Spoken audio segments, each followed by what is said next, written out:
voice has gained a lot of traction recently, and you've had a lot of people feel that they could come out and speak on you. You know what I'm saying? Which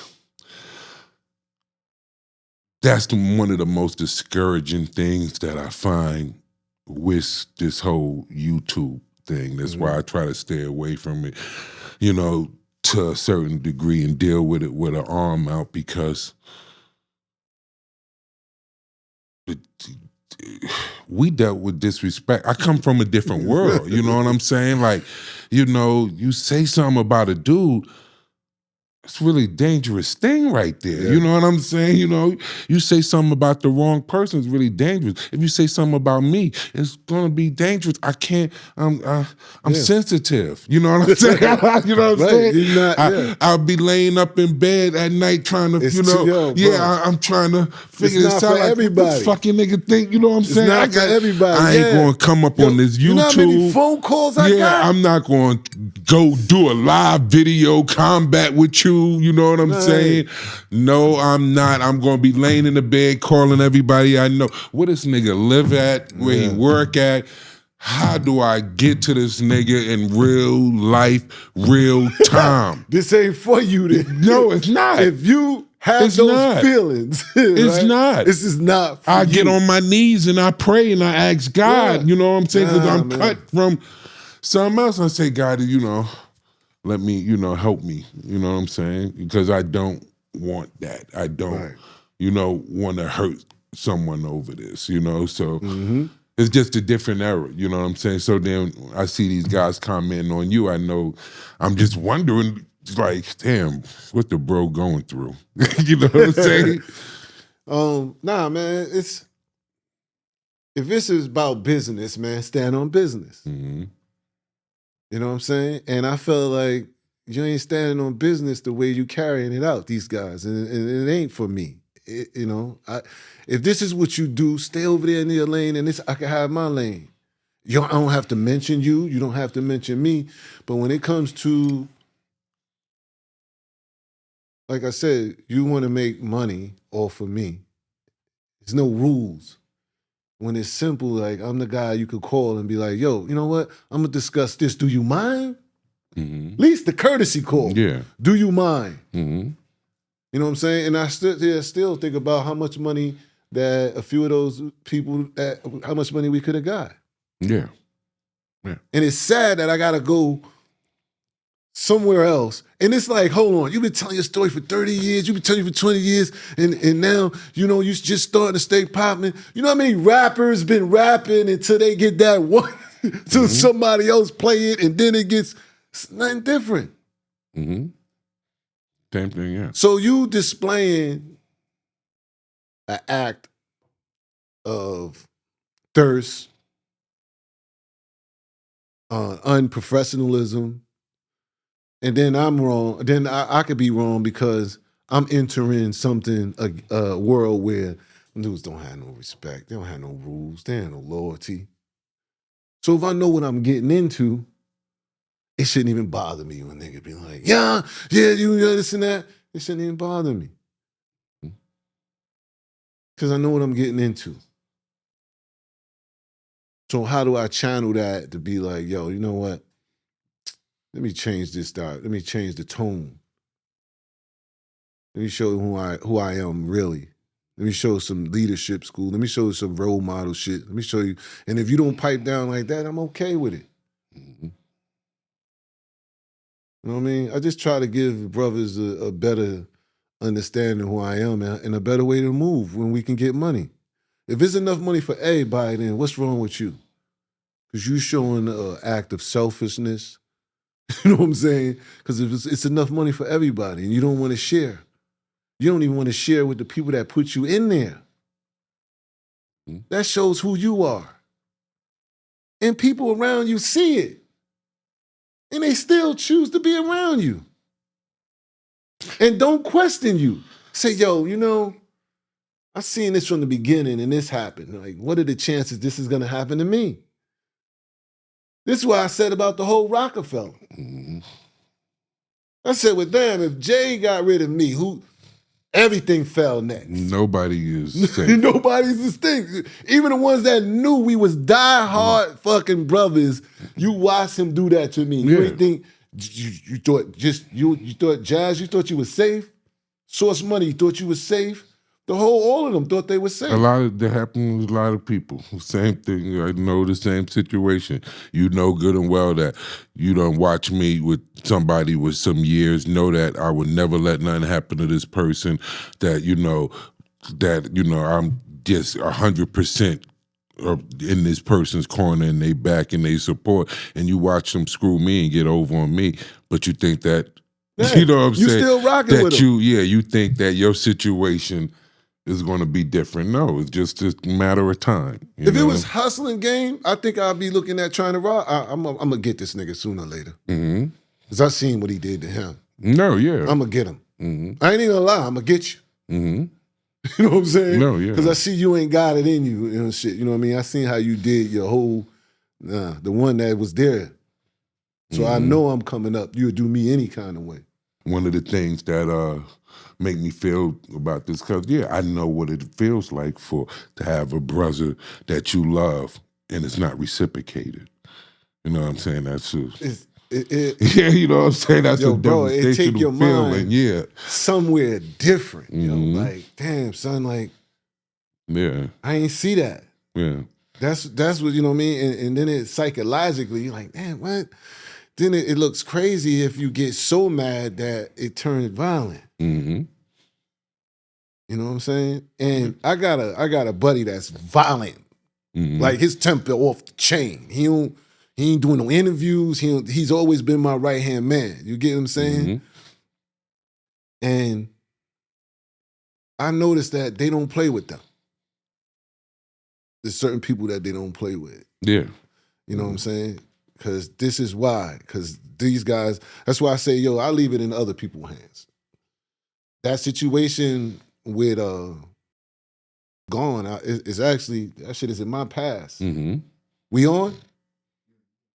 Okay. Yeah, but we ain't started yet. Yeah. Oh, okay. Yeah. Nah, I'd rather, man, let that shit roll. Yeah, You know let it roll and we go back to it. Yeah. Nah, I'm saying. No, he said we record him. Okay, so it's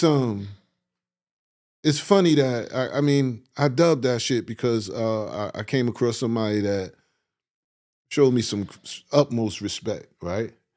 This is just ironically showing me some utmost respect.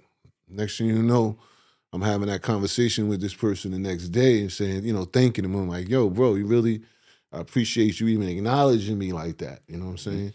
He was like, yeah, that's no problem. You know what I'm saying? I have major connections, this, that, and the third.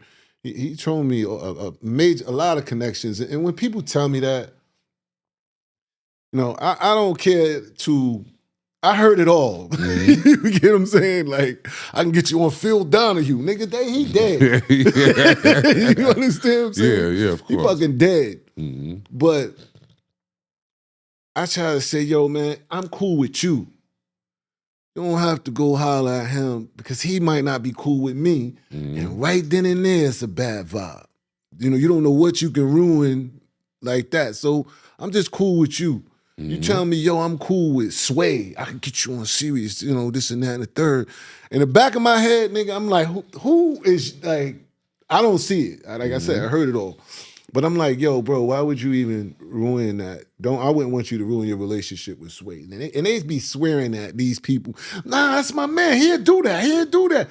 Nah, you don't know what somebody, when it come to food on somebody else's table, dog, you know what I'm saying? You know, it's all different. But anyway, I was just like, yo, I'm cool with that, bro. So then he brought up a situation. He was like, yo, you know, I fuck with Mad Halfer. That's my little son, whatever. I was like, really? He said, yeah, because I ain't know you had a situation or whatever it may be, man. You know, whatever it is. I was like, man, there's no situation. You know what I'm saying? Really? They know what it is. Like, I ain't say nothing wrong. They know what's going on, but it ain't no situation.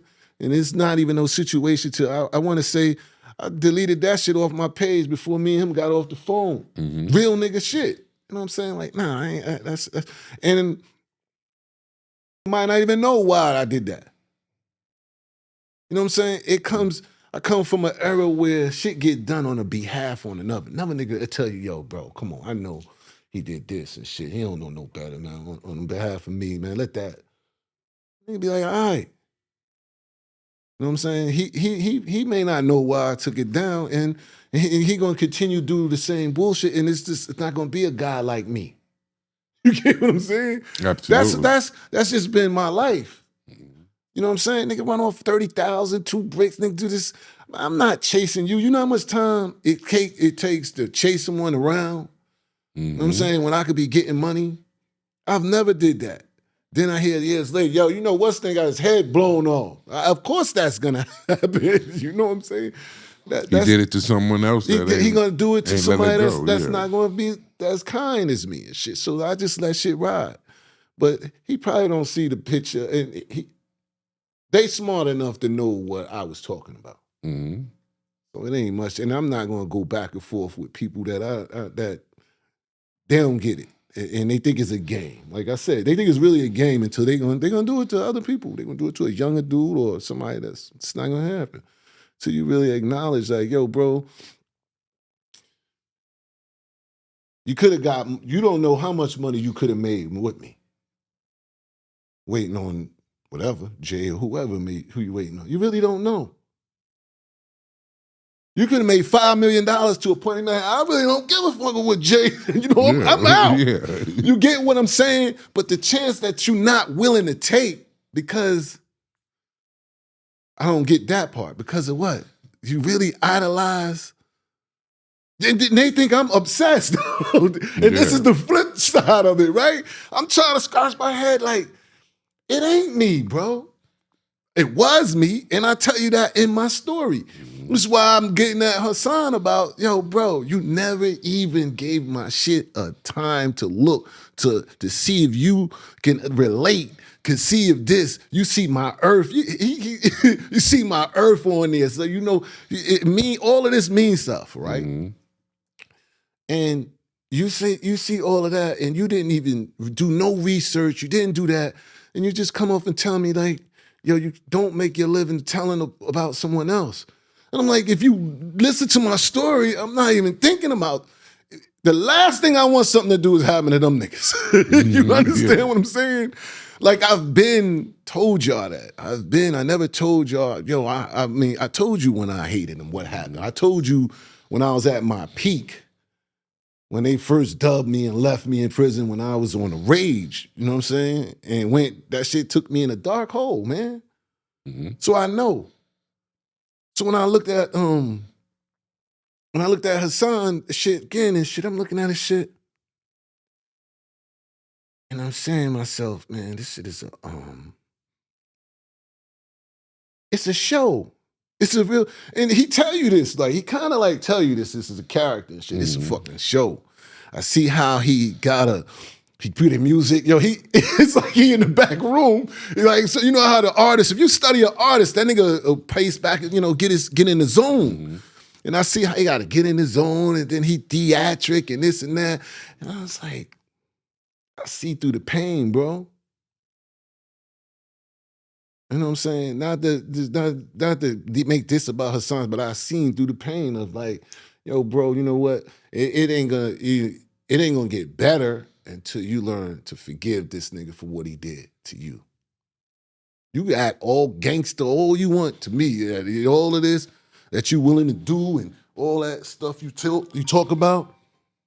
You know what I'm saying? You hiding, and the money don't help because you still see it. You know what I'm saying? I commend you for that, because I'm not even gonna lie, the last it's been about 2 days now. Last night was like the first night. That situation bothered me so much, man. You know, that situation. With Hassan? Yeah, you know what I'm saying? I mean, I spoke with my wife about it. I'm like talking about it. I'm like, just why I don't do this YouTube thing. You know what I'm saying? You know, this is why I don't play these games. You know what I'm saying? Yes, y'all have, let me tell you, man, real. You know what I'm saying? I'm like, you know, and the people call me saying, oh, well, you're going to do interview with D, you know, call Hassan up, you know, y'all, you know, you get them to dead it, you know what I'm saying? I said, you know, first of all, you know, I love peace. I'm not the author of confusion. I want peace. But I'm like, I don't know if that's possible. I'm like, because hell yeah, it's possible with Hassan. Yeah, you know. Yeah, it's possible because I can see what's going on. And I ain't that's saying why I the brother is commend you. dumb. I ain't saying the brother is, That's yo, why he I brought up commend some you. articulate shit about, you know what? I'm gonna put people's families on or TV that had something, you know, that was had trauma through drugs because my pops was on drugs. Yo, all of that shit was brilliant. I could relate to it. But he don't know me to even know that I feel that way, right? We ain't had no conversation, right? Mm-hmm. But I'm saying to myself, bro, do you know how I feel, right? I'm in different cities. Like I've been in Baltimore, I've been hustled over. When I'm in a different city, town, whatever, and somebody come up to me and want to be like, and they in their 25s, 30 years old. And this just recently happened too. And this happened all the time. Yo, he said, yo, man, my pops used to run with you, bro. You know what I'm saying? He real strong, this and that, the third, you know, and they look up to me, but when they tell me they pops, and I be thinking about it, I'm like, oh yeah, that's your pops?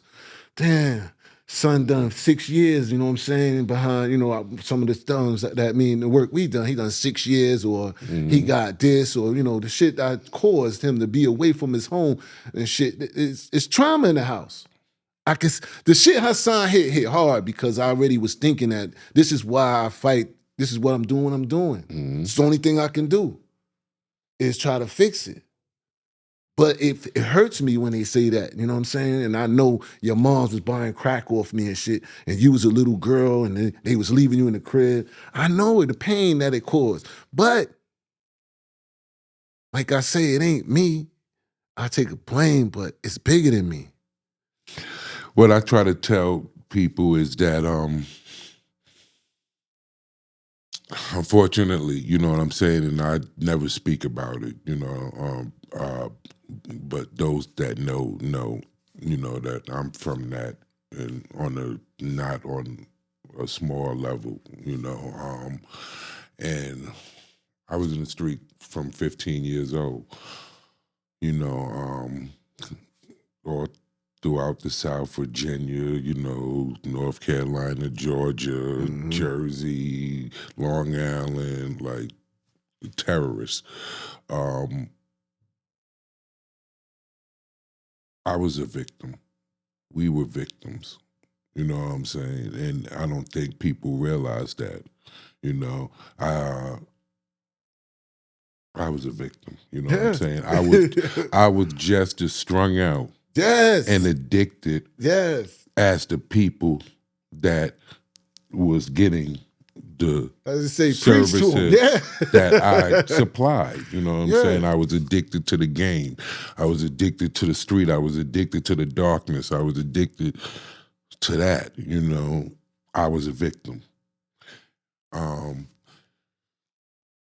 It's a certain point that you come to a maturity that you realize that, damn, this setup was a setup for all of us. You know what I'm saying? Especially if you do the history on it. Once you do the history on it. Yeah, you come to, oh, damn, this affected my direct family. Damn, this affected in my direct house. Damn, it affected my house double because it affected on both ways. Yeah. The usage way and then the distribution on my part. And you realize how it devastated our people in a whole, and then you come into repentance, you know, for that. But we all victims. And one of the things that I heard what he said, you know, was hearing what he said, and shout out to Hassan Campbell, you know, shout out to you, that's a brother. And like I said, if now that I know that, I will call him, we could piece that up. But make no mistake, the shooter, you know what I'm saying, was not too far separate from the dealer. You know what I'm saying? So true. I had to have The shooters was the niggas that was on my payroll. That you know what I'm saying? Right. Like I kept them fed and kept them taken care of. They wasn't far, you know. Right. If this was the house, you know, they had the bedrooms down the hallway. So we should be careful, you know, the way we try to mock the dealer if you was the shooter. You know what I'm saying? True if you was indeed. the shooter, you know, it's all of that devastated our people in a big, huge way. I totally agree, man. You know? I mean, just sitting there, I couldn't never figure out until I fast forward to later on when this state's attorney was looking at the judge, and I'm at my third bail hearing in the feds. The third bail hearing, and she's still begging the judge, like, please, Your Honor, please don't let him go. Please, you don't understand the magnitude. You don't understand how much cocaine he brought in, the families, the impact on the communities. And I was sitting there like, what? They trying to take away my life. Do you hear what she said? She said, I'm responsible for this? It never dawned on me until I really thought back, like 10, 20 years later, like, damn, man, now I get it.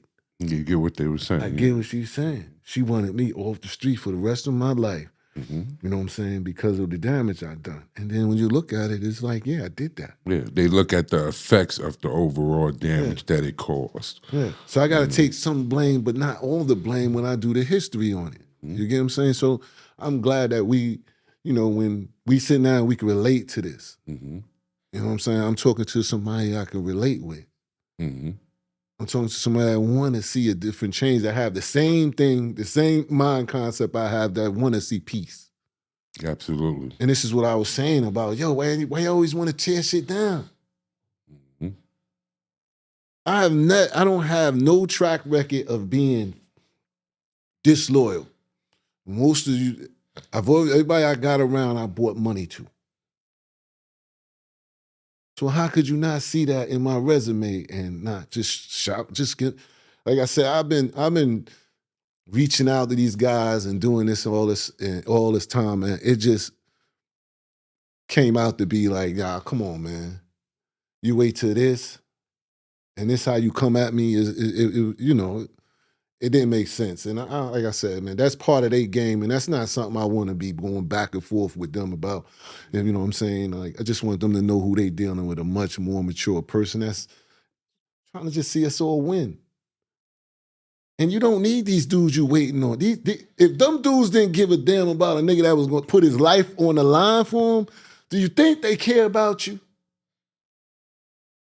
And you mad because you giving this advice to these guys and they can't see it.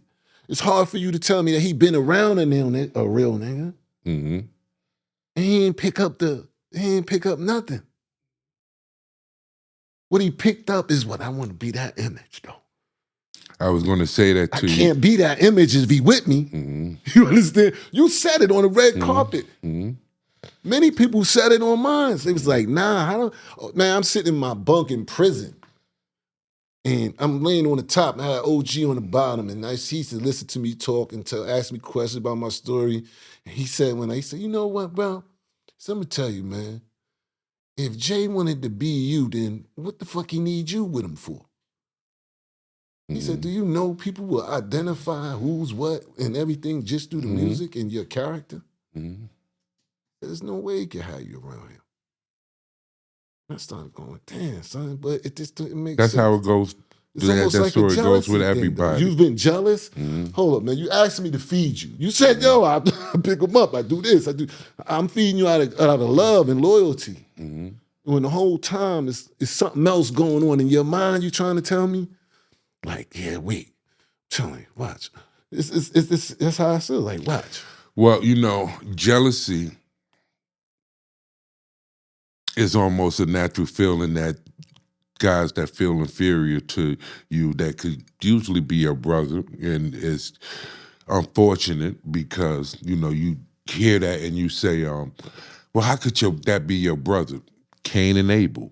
You know what I'm saying? You know, this goes all the way back to the first brothers. This is something that's well documented.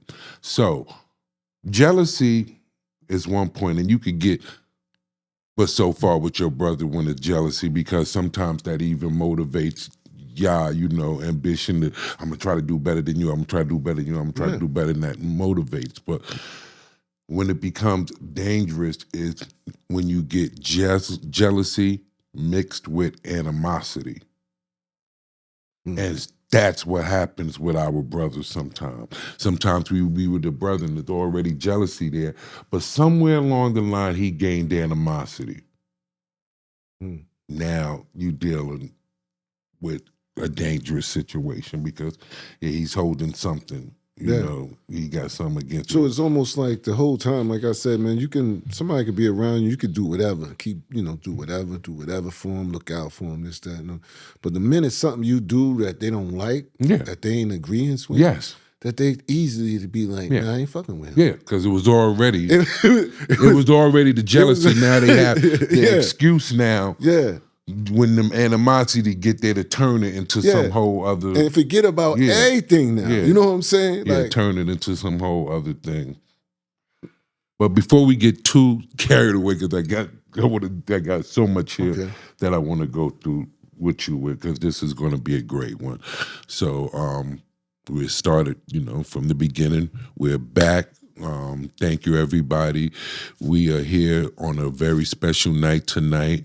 I'm sharing the seat with my brother right here, DeHaven. Everybody pretty much knows who that is. We've listened to his name being countless rap songs written by, arguably one of the greatest hip-hop artists that has ever been in our era. This is real time right here tonight. We're going to have a great conversation and chop it up real man time. We're going to call this episode My Brother's Keeper. So again, I appreciate you being here tonight, brother. We're going to chop it up, and have a good conversation. So one of the first things I want to ask you that you could express to the world, who is DeHaven? Oh, man. It's crazy because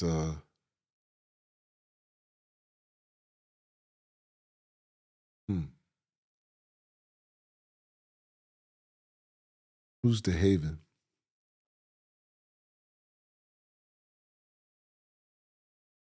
He's a 55-year-old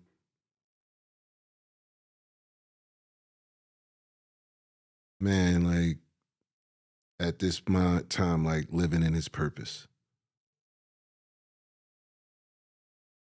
You know what I mean? DeHaven is cool. Nice guy to know, honorable. Give his shirt off his back. Genuine, man. And always been that way. In the streets known as a legend, man. And it's funny that when I say that, I always be like, when people ask me, oh man, you're a legend, man. And I'm like, well, in what way? In what way, like, I'm a legend because of my affiliation with this guy? I'm a legend because here I am in 2024 and survived something. I beat adversity with my life, you know what I'm saying? I beat adversity. Is that legendary? Because if I look at it, that's legendary. And then if I look at that, it's legendary. It's more than just, it's more of me out here. You know what I'm saying? So DeHaven is that nigga. Absolutely. DeHaven is that nigga, and I kid you not. And I think a legend is definitely someone that has been legendary, and I say not because of the game. It's just about because you know what I mean. Beyond it have nothing to do with the game. No. You know what I'm saying? There's plenty of dudes that's in the game that have been there ain't legendary. It's the person. Yeah. You know what I'm saying? It's the person. It's the spirit that's behind the person. You know what I'm saying? And you just know those that's legendary, and it's not been too many in the game like that. You know what I'm saying? That's what makes it legendary, right? Legendary person is definitely a boss. You know what I'm saying? There's someone who support a lot of people as well. You know what I'm saying? Someone that's legendary have put on and, others, and probably made others legendary, So I've heard someone say one time, you can't really say that you a legend if you can't point to someone else that you've made legendary, And I dig that, you know what I'm saying? Did that. You don't even have to speak about that's what make us exactly. I think it's our journey, man. It's the journey and still being here and having the story to tell, man. It makes you legendary, and I think everybody has a story. Yes, absolutely. Marcy Projects, that's home, correct? Take me back to Marcy Projects 1985. For those that, have no idea what that time even felt like in New York, take me back to Marcy Projects, Brooklyn, 1985. 85. Energetic, yo. Like, so much going on. So much unity and family. Like, it was a lot more structure.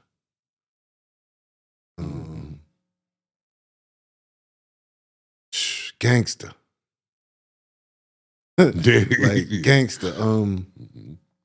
It was a time when a kid could be a kid. You know what I'm saying? 85 Marcy, man, like,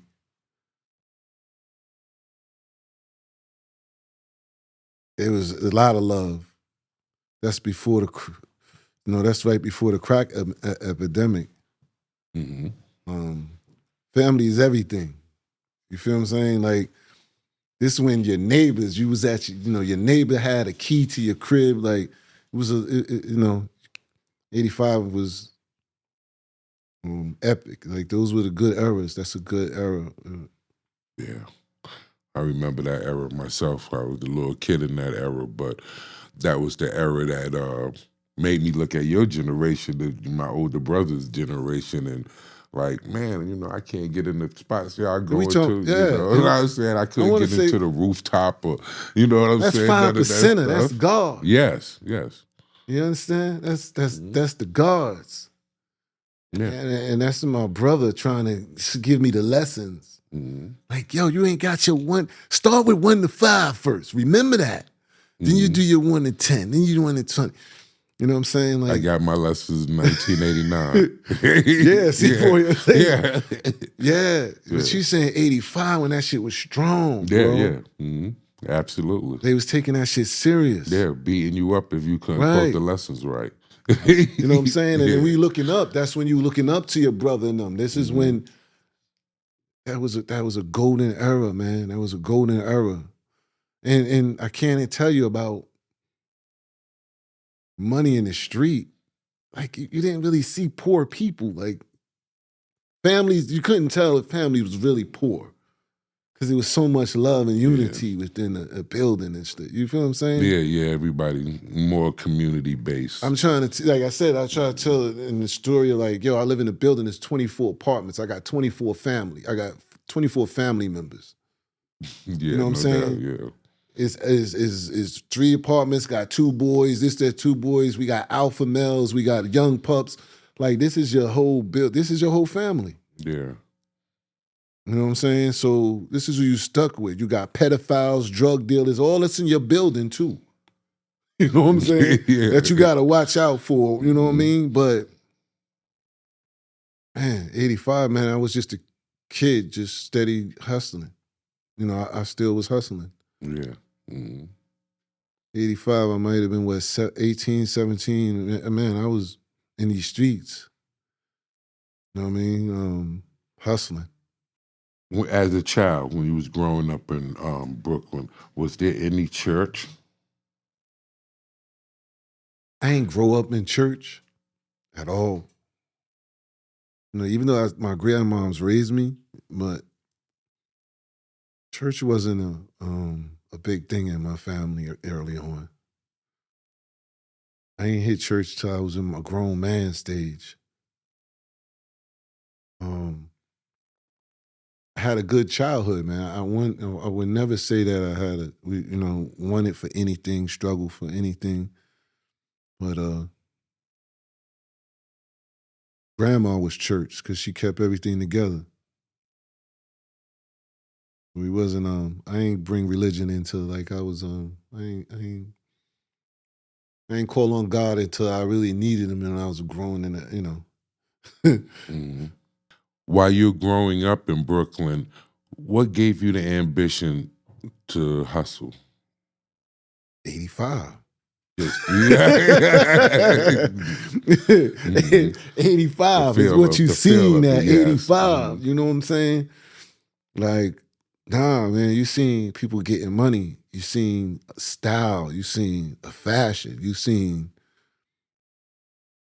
what rule the world. Mm-hmm.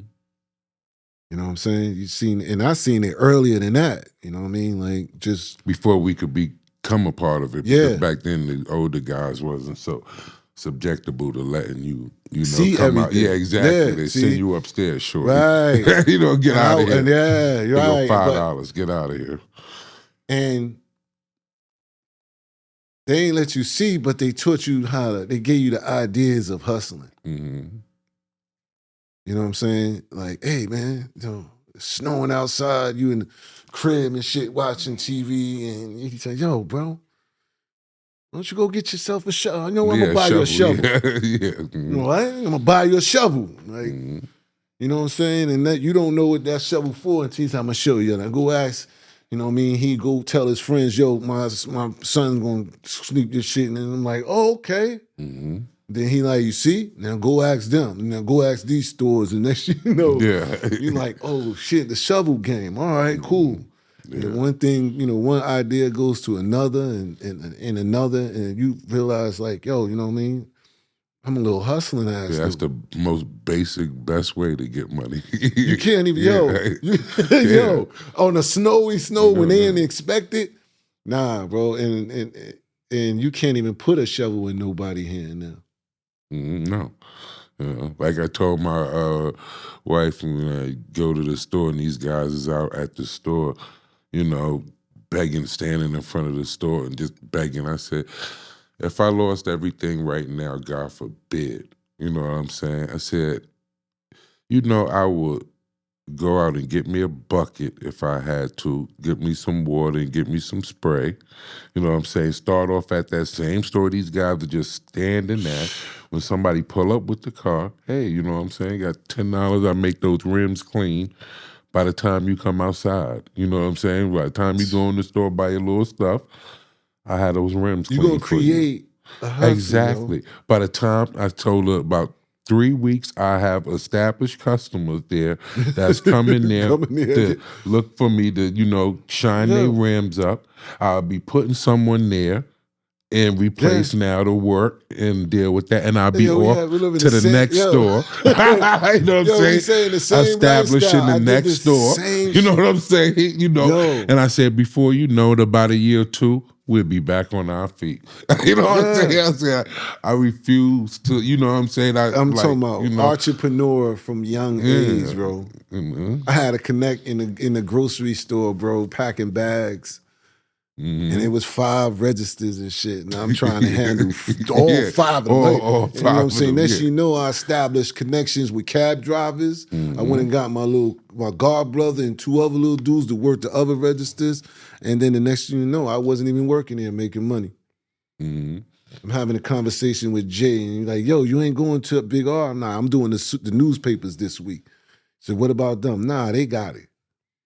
I don't put them on the payroll. They're gonna give me. All 4 of them gonna give me $50 at the end of the day. You know what I'm saying? And Jay like, nigga, you know they making like $100, $200, something like that. And I'm like, I'm cool with the 50. Guess what? Though they ain't gonna never cheat me out the $50. So they're already thinking in my head like, damn, that's all you want is $50. I made $200. You know what I'm saying? Mhm. But they gonna give me my 50 because they think I'm cool with that. Mhm. And I'm gonna do this paper route because this is where the money at.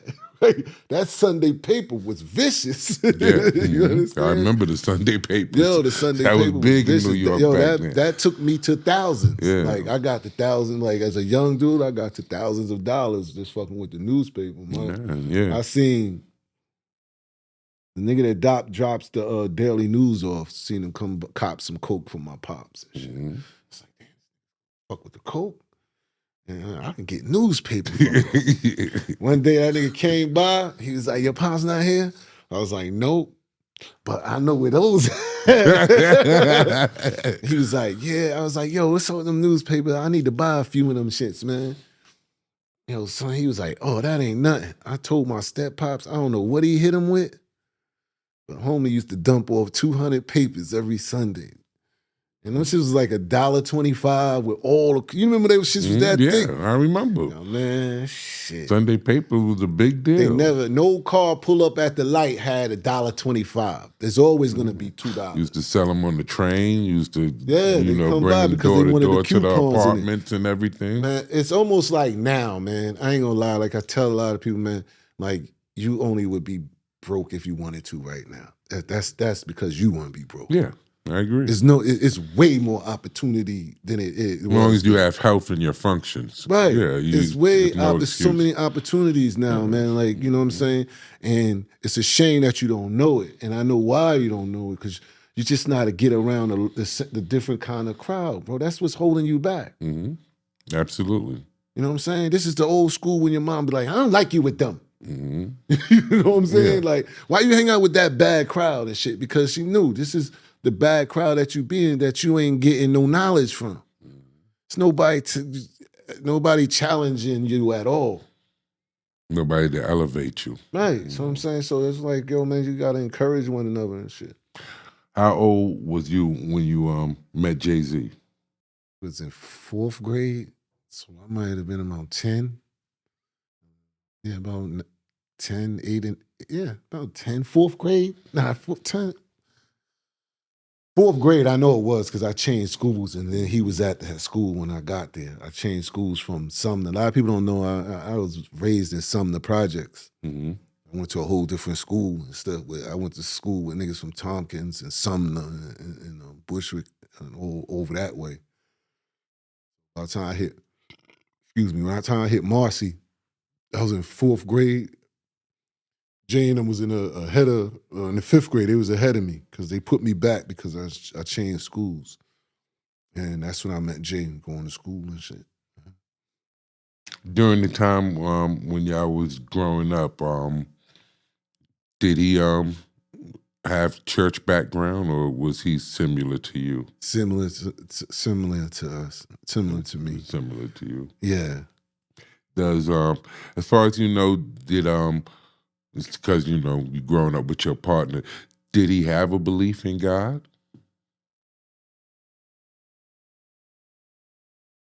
Jay didn't believe in God? Okay. Bro, gotcha. I don't even think that ever had been a discussion as kids. You know what I'm saying? That's very like the only interesting. time we had it was gonna come to church if it was like a family member passing away. You know what I mean? Where we had to go to a funeral. But I don't recall us ever having that faithful, that background of the religious. That's very interesting and very important. When you first started to get into the game, was Jay-Z a part of those endeavors? Was he with you at the start? Yeah, he was. I ran when I first got my hand on my first package. I ran to that nigga like, yo. No doubt. That's what I found. Nigga like, what's that? I said, yo, I found this shit. This is a bunch of coke. He was like, word? I was like, yeah. I said, So it was no turn. I'm about to go bag this up. I seen my step pops bag up a few times, so I just knew what I was doing. I had the fucking biggest 20s in the hood. Man. I didn't understand why I sold it up so fast. Like, all me and Jay did was go shopping and go to eat McDonald's, go shopping and shit. That was my first part. I put him on to everything that I share everything, bro. I know that, yeah. You know what I'm saying? I just got to ask because we're making something, making the understanding And this clear. is what, I don't know, my brother he's from a different era. He was really street, really a bad guy, man. He my brother. I'm trying to figure out, man. The generation that was above your generation they was made out of like steel or something like that. So I ain't have a relationship with him like that. Yeah. You know what I'm saying? And Jay didn't have a relationship with his brother at all. You know what I'm saying? And my big brother didn't know how to play the big brother role. You feel me? You know what I mean? He didn't know how to lead as a big brother. So I remember asking my mom, like, damn, I want a brother. So I can like have somebody that I can chill with, be with. She's like, I ain't giving you no brother. I remember she's telling me I asked for him. But so taking on, meeting Jay was that. You know what I'm saying? Meeting Jay was that when it came to, like I said, even protecting him down the line. You know what I mean? I just wanted to I knew the role of a big brother. And I used to see these two brothers in my projects, it's KG and this dude,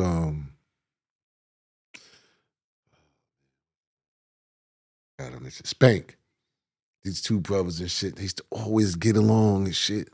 Then you had Stan and Burrells and shit, them brothers, they all was brothers and they used to all ride bikes and have jewelry and I was like, damn, man, that's how I want my brother to be. So that's how me and him had got so tight, bro.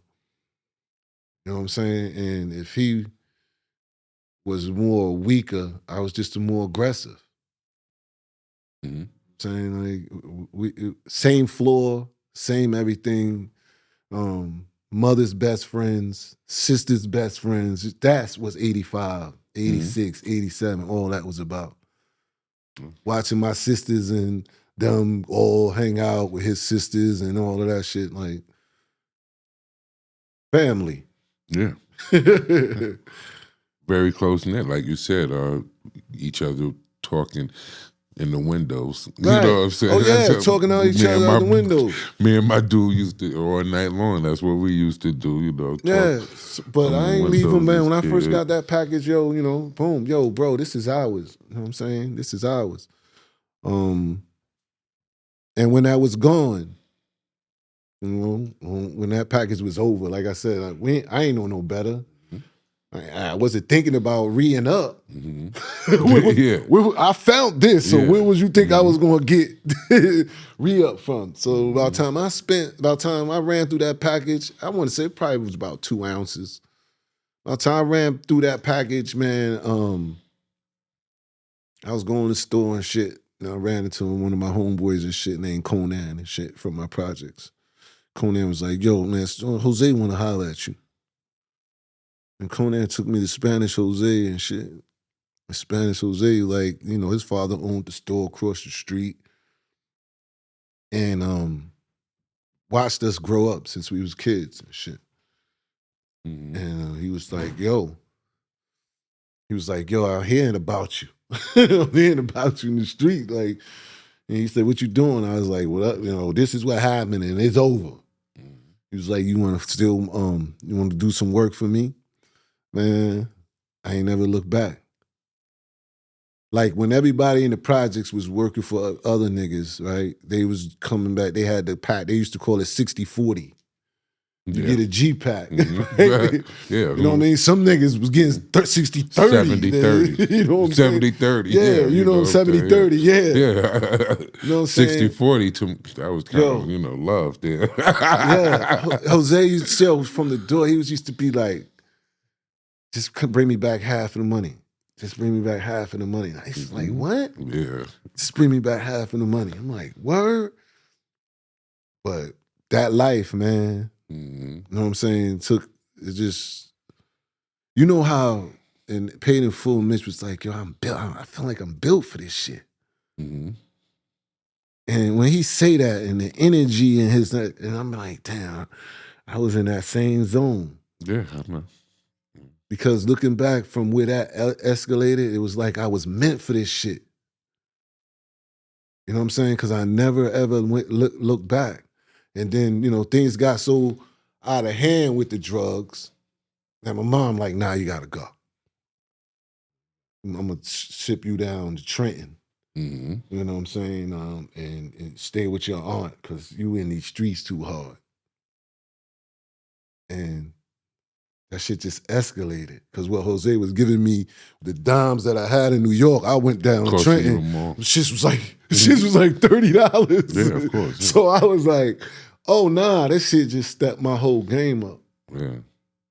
You now got introduced to that out of town money. That was that. Yo, man, I was coming back flossy. You know how that that whole image when you moving out of town. You could take a deuce tray bottle and sell for $20 out of town. Yo, man, save deuce tray bottle, sell it in this damn city out of town. Deuce giving you that $20. $20 further down, and you know. I was tight because when I got to Trent, they was like, shit, you just missed it. You'd have got $40 a year ago for that. I was like, what? It's like, yeah, they ain't had nothing but little 40 plastics and shit. You know what I'm saying? And I ran through Trenton really hard and rough, man. I loved it there, man. And there was no time that I looked back and I told Jay, yo, you know, I need you coming right behind me. When did Jay come up with the idea of rapping? When did how did that come up about? Oh man, that's who was moving it? Like who was in it? We was listening to Nas. Who was before Nas? Who probably turned him? I think he saw a battle rap. He saw a cipher one day, and that shit just turned him out. Yeah, he knew that's what he wanted to do. Yeah. He saw a cipher one day, and that shit turned him out. And once he started it, bro, that shit, I swear to you, man, where he at right now, I would never, I'm not surprised. Yeah. Because the work he put in, from where he started, how he should, you know, and how he mastered it, how crafty, how much, you don't know, man. For years and years, I watched him. I was so confident. Like I said, he was my weapon to the street in the rap game. Yeah, no doubt. Nah, no bullshit. Like I would be in other cities or I'd be running around and they rapping and this and that. And I'm looking at them and I'm like, I ain't even gonna lie, my brother tear y'all up.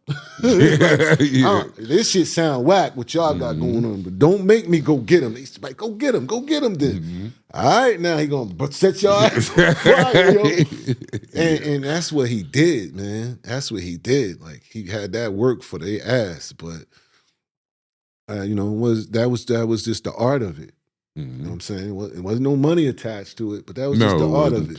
Rapping in school, in the lunchroom and all that. Right. That's what it was about. Like, I was there watching Biggie and Busta in the lunchroom. They was all going to the same school.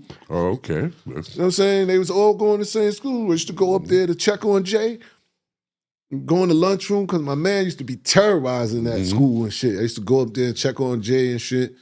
And Busta and Biggie and all of them in there and shit. Which school was that? Westinghouse. Okay, all right. You know what I'm saying?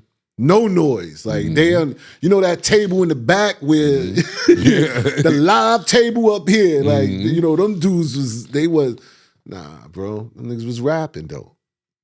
Yeah, that was the years. That's when it was all about having ciphers, and battle rap wasn't what it is now. It wasn't the disrespect in it. Nah, it wasn't. It was just a level of skill, like who could come up with the nicest new style. Yeah, Style. Yeah, it was different. Now it's Yeah. disrespect. You know, I used to go to talent shows. Yo, he put in work, man. That's why I'm like, nah, he had to go somewhere. But, you know what I mean? The missing link was Dame, you know, down the line. You know, once he found out, nah, that wasn't, well, Jazz birthed him and gifted him to the game for real. Like, showed him that this is what it can be like. I think Jay saw it then, like, this is what it can be like if, you know what I'm saying, if you make it to a certain level. You know what I'm saying? So meeting Dame later on, Jay already was prepared for this. When you was in the street and you had rose to the level of running the underground empire, what was your goal? Not to go broke. That was it. Yeah. Like, you know what I'm saying? And you was so far away from thinking that, you know what I'm saying? The goal was to get more. I don't know. Goal was to get more, and the goal was to make us like take care of family. You know, it started out to take care of your family. Like you started out, we was 17, taking care of families. But the goal was for me it was a high to have money since I was young. You know what I'm saying? And then it's a goal it was the blueprint. I always say this was the blueprint to get rich. It was a blueprint. And it wasn't no goal, you know, what I'm gonna do, but it was a blueprint to get rich. And I'll never forget, I was sitting I was locked up in the workhouse in Mercer County, Trenton, in Jersey. And what I did in there, I knew that I will be successful when I get home because I was running an empire in there. I sat there and was watching these niggas come from visits and shit out a balloon, how they girl bring a balloon and shit out a balloon. When I was coming in there with half a pounds and quarter pounds of weed. Yeah. I took over the whole jail. You know what I'm saying? I knew then that I'm gonna be successful, so let me put this blueprint together. I said to myself, when I come home, this is what I'm gonna do. This is how many times I'm gonna go back and forth to New York. This is how I'm gonna come up with this. And then in no time, that blueprint worked. It was like, I sat everybody down, that my little team that I had, Emery and all of them. This is how it's gonna work. I'm gonna get you guys rich first. I'm gonna get everybody rich first. And I'm gonna get mine on the back end. So when you come and buy 4 ounces from me, and I hit you with 4 ounces, I'm making sure your money getting up. I come back to you and shit, and I'm like, listen, I'm going to go to New York. All 5 of y'all. You know, I've been on selling y'all these for 12 and 13 a piece now. Give me your money now so I can give it to you for 9. Make sure your money get up. When I come back from New York, I might have 4 bricks. You know, everybody gave me, between all of them, they gave me about $40,000, $50,000. I still made a couple of dollars off it, but I gave it to them for the low. For the cheap. I need their money to grow. I got all of them successful, man. And next thing you know, I got him buying 2 bricks, him buying 2 bricks, him buying 2 bricks. Okay, we up there. Then I shut that system down of you giving me the money up front. You understand what I'm exactly, saying? I shut that down now. I don't got you to a point now, you know what I'm saying? Everybody buying bricks. Man, like how you can move 25, 30 bricks within 5 people in certain towns and areas. I never got no sleep. People don't know this game is it's a lot to run. Yes. You understand? I was watching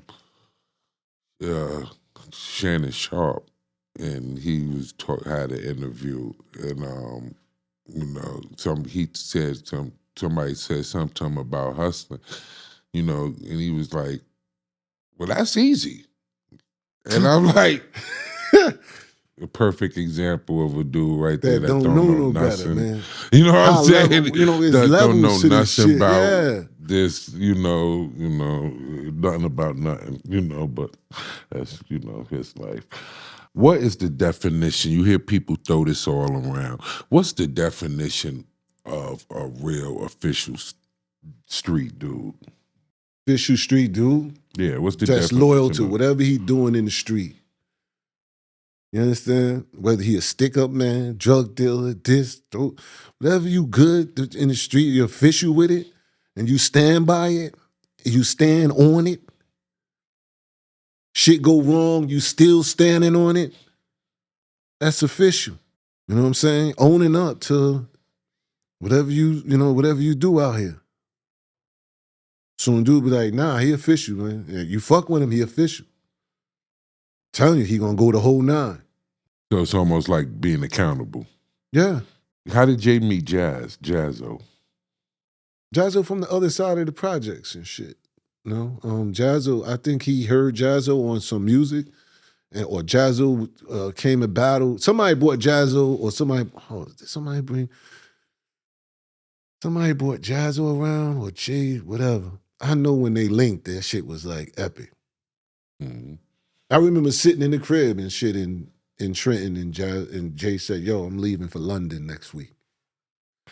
Now, Jazzo at the time, he was like a part of the Ansar Hebrews during that time, you know, with the all white and everything. Right. But in Hawaiian Sophie, Jay-Z already was wearing a rope chain, you know, and everything like that. So how did that really mix, you know, because I remember it was a question, well, what is, you know, this other dude, if you like a religious dude with all this all white, who's this other dude with the Hawaiian shirt or with the, you know, with the big thick gold chain, and where's his take at, you know, what you doing? Yeah, exactly. Man, them dudes ain't no, you know, they were so blue and green to the system then, man. Mm-hmm. You know what I'm saying?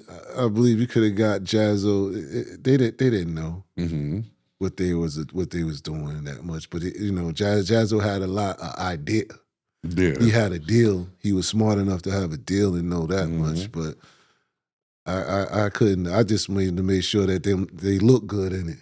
Yeah. You know what I'm saying? Like, yeah, wear the jewels, man, or something, you know what I mean? I ain't even go to that video shoot neither. I was like, but Jay didn't lean towards what he was believing in with the answer. Not that one. Nah. Yeah, because that was just always like a question. But he was a mentor, though. He definitely was a mentor to Jay. Jay was turned on about how the music business works. You know what I'm saying? And then somebody take you to London. Copy. Jazz took him to London. Took him to London? Like, I was fucked up. Opened up his horizons. Yeah, I was fucked up. Like, you going where? He's like, yo, I'm going to London. And I'll never forget, when he came back, I fucked up all the money. Yo, I fucked up all the money. When he came back, he's like, what happened? Man, I tried gambling for a hustle. Yo, I was so hooked. These niggas in Trenton, yo, so they some gambling motherfuckers in Trenton. I started running with this nigga named Boo Boo. This nigga he was a winner. You know, I don't know how I got turned out, but he was a winner and shit. I was running around with him. I fucking said, oh shit, son, I'm almost broke. And Jay came home. He was like, what happened? He was like, nigga, you just need to chill. And I think when I sat down with my baby mama for a minute, I was going through drama with her. And I want to tell you, he turned that shit up in no time. Okay, I'm back right. I'm right in it. I'm right now. You know what I'm saying? Matter of fact, I'm having too many problems right here. I got to find a better source. And then I found Maryland and shit.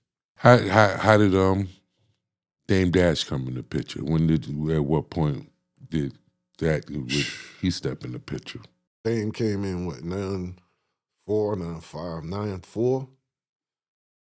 Like, I ain't paying no attention. I mean, I ain't never paid no attention to Dame in the beginning. I mean, JF brought me around so many people, man, like, yo, this is Kane. Yo, this is this one. This is this, that one.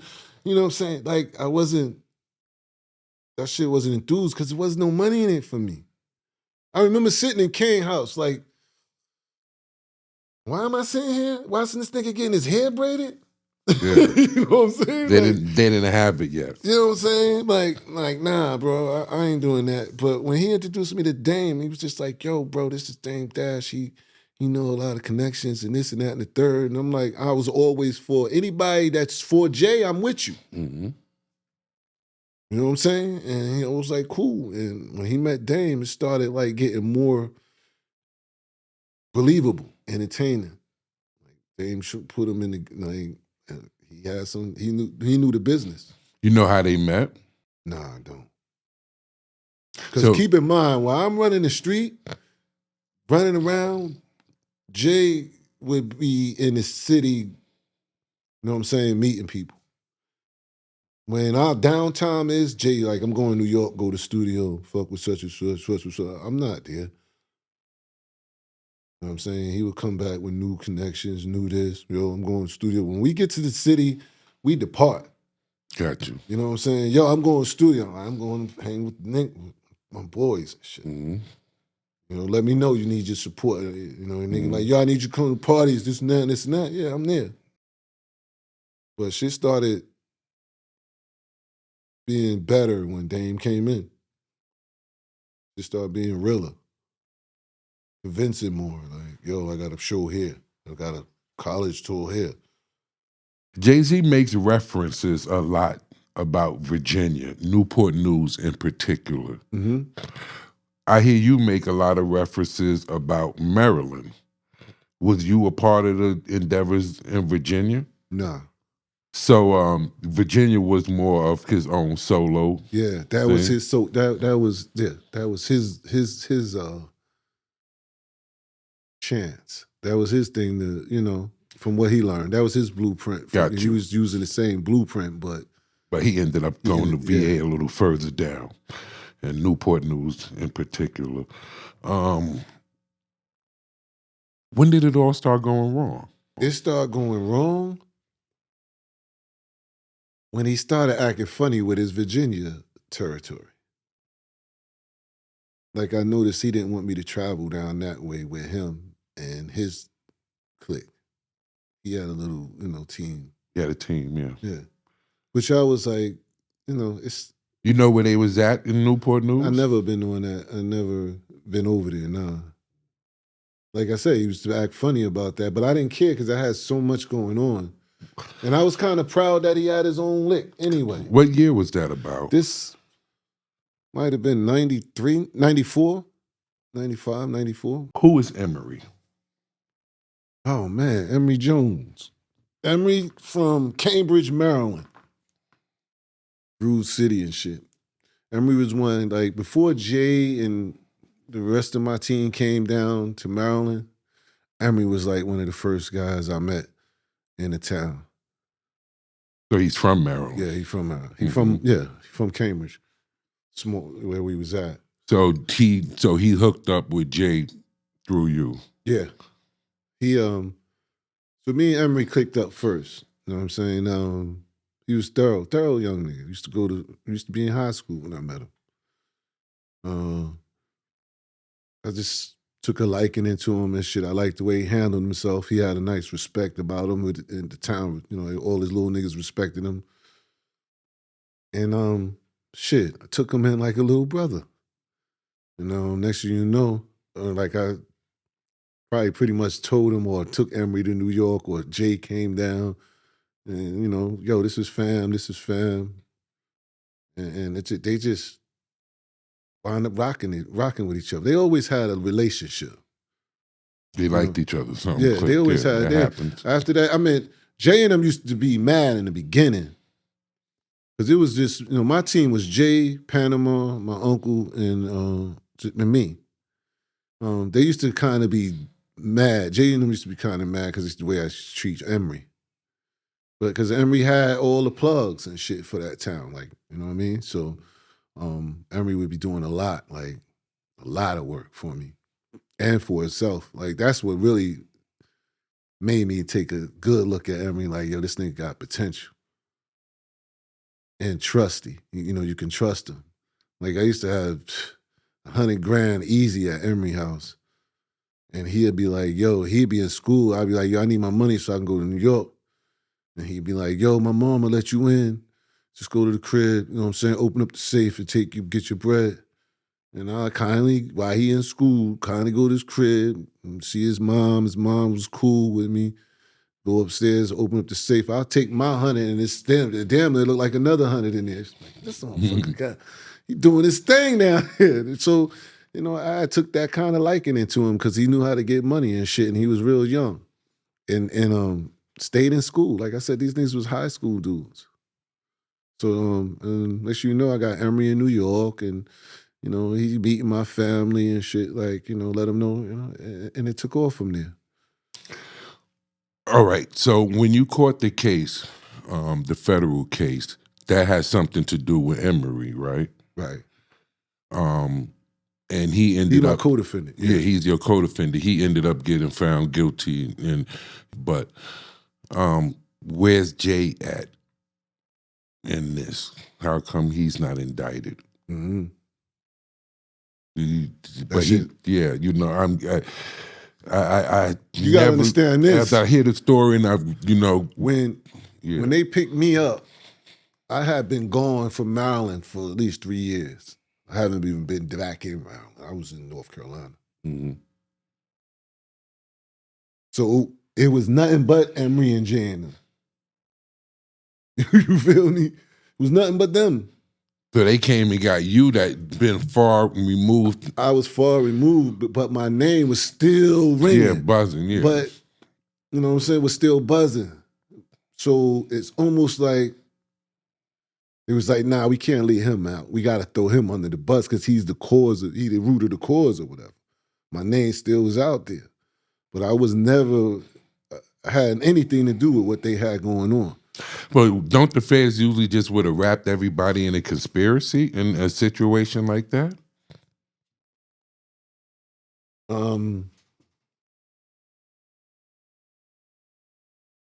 don't know.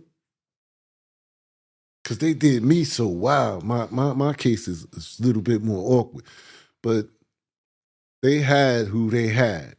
It was me, Emory, and another guy. None of this, I'm not thinking about why they ain't pick up Jay at all. You gotta understand that. I'm not thinking about that at all. Mm-hmm. They ain't even dawned on me.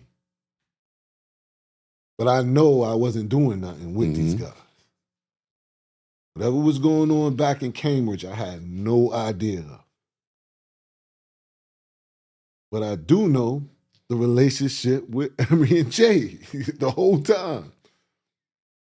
You know what I'm saying? What they doing, what they got going on, you know, that's their business. So by the time they come and get me, and I'm going through the process of fighting my case, and I got my lawyer asking me, yo, look, would you consider taking 20 years if I can get you 20? And I'm looking at the lawyer like, what? 20 is life, bro.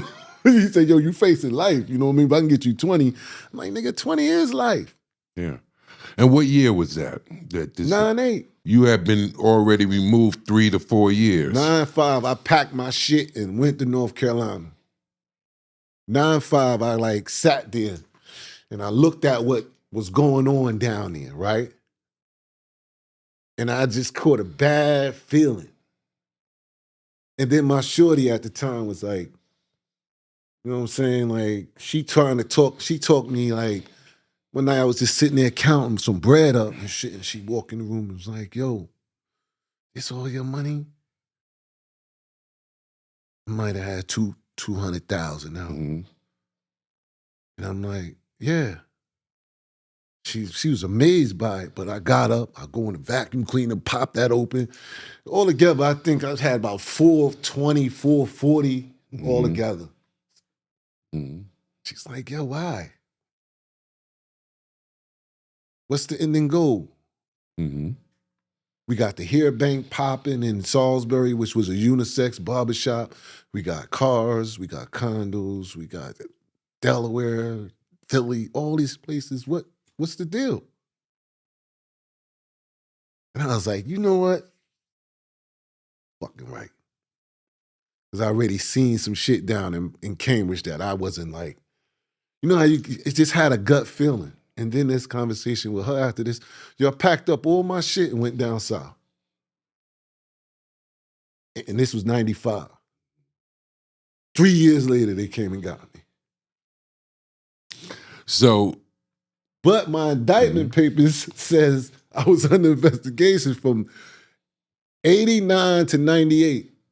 Wow. It says on and about 1989, I came down here with a group of people, boom, boom, boom, boom, boom, boom, and this and that. And here we are, 98. So, well, this is what's on paper. And I'm reading, I ain't, like I said, Jay is not even a clue yet. But I'm like, damn, you know what I'm saying? This motherfucker's got me on investigation this whole time. So I get back down, and I knew that these niggas was in this up. So Emery's my co-defendant, but I'm still at the top of the page. The one at the top is it, right? And I'm like, what the fuck is going on? So I really ain't stressed out because I really don't know what's going on with whatever they have. But I know I ain't did nothing.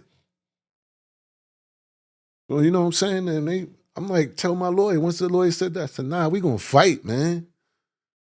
And I ain't really seen what they have. I'm gonna do this right now. And believe it or not, the feds, they scary enough to make you start thinking. Because in my mind, right, I was saying to myself, I could do a dime. Yo, for real, like you giving up like that. You know what I'm saying? I'm trying to process in my mind and go, man, I could do a dime. Get this shit over with. If they come to me with a dime, this is how naive you think when you're not really. And I'm like, man. And I start saying, if they fuck with my girl or my mom's, I'm gonna take a dime. It ain't gonna be no question. All of this going on in your head. But when they ain't giving out no deals and they want life, I'm like, nah, they ain't coming. I ain't have no deal. So I told them, well, let's fight, bro. And then when my lawyer let me in this office and see all the case, the whole case, read the whole case, it might have been stacks and stacks of papers and papers. And I'm talking about this high of investigation, and it was one audio tape, and that's it. And I read through everything in there. I seen all the snitches, everybody, all of that. I done the shit from top to bottom, and my name not even in it. I said, what the fuck is the feds trying to do here? I'm asking my lawyer, you read this? They don't have nothing. Nah, we gonna fight, bro. Next you know, my other homie, he cop out, he gone. Take his and go. Next you know, I find out Emery taking the plea. Well, I know when you plea, certain kinds of plea, you gotta watch out for the pleas. They be trap-offs. So I made it my business to go have a conversation with Emery and say, yo, I understand. I heard it all. I understand what you got to do. I just want to make sure you ain't implicate me in it. You know what I'm saying? He said, yo, I ain't implicating you. I'm owning up to what I done and I'm out. So be it. I think I tried to tell him, yo, ride with me on the trial and shit, because if I get away, you got to get away. But in reality, he would have came back and got him anyway. So, man, and the result was the judge saw that I ain't have a part of nothing they had going on. The judge said it himself. The judge said, look, it clearly shows whatever he was doing here is blank. Y'all don't have nothing. It's blank. Whatever he was doing then, he stopped. That's what the judge said. He stopped doing whatever he was doing because he have no A conspiracy is one. Mm-hmm. Can't break it up. Mm-hmm. This was like, yo, I'm gonna let him go. But before that, I got on them bail, home monitor, and I ain't go to trial until 2001. Mm-hmm. I'm sitting in my living room, and here comes some more. They superseded my indictment. Mm-hmm. I was like, what? Before my trial, I get paperwork. Yo, we superseded your indictment, and here are 2 more names. I said, oh, these niggas are reaching for shit now. You got Daffy Duck and Bugs Bunny on my shit. This shit don't even add up. It was just, in the result, the judge was like, I can't send this nigga away for the rest of his life for this. You know what I'm saying? And they let me go. But I say to people, right, when I read that case and looked at everything, and I try to tell people like, you know, people like, yo, he ain't tell, he ain't snitch, he ain't tell. All right, let me tell you something. I listened to a hot phone on them tapes. You understand? It doesn't matter if I'm hot and I call you, it ain't like I told on you, but how you feel? I brought you into this with a hot phone. So I started thinking about, damn, what are all the phone conversations I heard that these niggas had, you know what I'm saying, the feds listened to. Then when I figured that out, I'm saying, damn, it's certain people that they didn't even go get. That they keep on, they keep them on file and shit just in case they need them. To bring them back and shit. When I say, yo, you ain't snitch, but the end of the day is you brought a hot phone around and you got everybody locked up. So you told on, I feel like your mistake cost me. How do you know he didn't tell? How do I know he didn't tell? That's a, broad statement. Because it didn't affect nothing that I had going on. So, I don't know what his plea agreement is like. There's a point for some, not all. There's a point in the game where you realize that you've entered into a death trap. Was that a reality for you? Was that ever something that you ever looked up one day and realized this whole hustle and this whole game, this whole thing has been something designed for the detriment of me and, people like me? At what point did DeHaven? When I asked that dude in the courtroom again, say your name again, and he said, United States Marshals. That's what I saw. Seemed like I saw death. When I knew this shit, like, yo, okay, wait a minute, this ain't the average shit. When you seen that paper say United States versus DeHaven. How you gotta know, you gotta experience that shit to understand what you just said. I know. Because I've been dealing with DeHaven Irby versus the state, DeHaven Irby, and I'm bouncing in the courtroom, smiling at the judge like, damn, she's sexy as shit. I like to throw that down. And my lawyer come in with his sharp shit, and you know what I'm saying? And he say, yo, my case first, and I'm in and out. I'm shitting on the state level. Mm-hmm. But when you see your name, and that shit say DeHaven Irby versus the United States of America. Mm-hmm. Yeah. You like... It's a whole different level. From the time they pick you up and you go to see the judge, you know it's a complete different ball game. You are now drafted to the league. You in the league. Yeah. You don't went from college. You don't went from college to the league now, buddy. This is what it is. They're no longer disrespectful to you. They call you by your last name. Hey, Mr. Irby, how are you? Or you'll be going to your arraignment tomorrow. Your judge name is such and such. Whatever, this and that and the third. You just like, damn, what? This shit don't even sound right. It's too proper. Then when you go in the courtroom, you see how clean it is and how this judge is and how this is not a regular. I was underground. They took me to an underground shit in Raleigh, North Carolina. I was like, tunnels, this ain't go through tunnels. Real. And the first thing you can think about is how the fuck I'm gonna get out of here. Yeah, they could come get you from the jail cell, and you walk through a series of tunnels, and then the next thing you know, you in the courtroom. Yeah, yeah. Hold on, you said that. Yo, yeah. Yeah. Mm-hmm. I used to ride by, you know what I mean, Raleigh all the time still. Mm-hmm. I ride by that federal building and be like, people don't even understand how much time people don't understand what's going on in this building right here. No. It's a very sad situation that I don't think our people understand in a whole. So that's definitely one of the things today, we'll clear up for them so they could maybe walk away from this episode and understand a few other things. But at the point you realized, all right, this is a setup, the point you realized the United States, what was your exit plan? Well, what plan did you come up in your mind to make your exit? Out of the game? Yeah.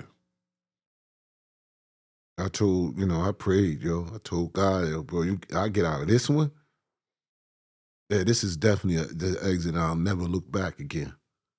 Mm-hmm. Prayed and prayed and prayed. So not growing up with that in your life, you still knew inside that it was real. If it was somebody, because I was so fucked up, right?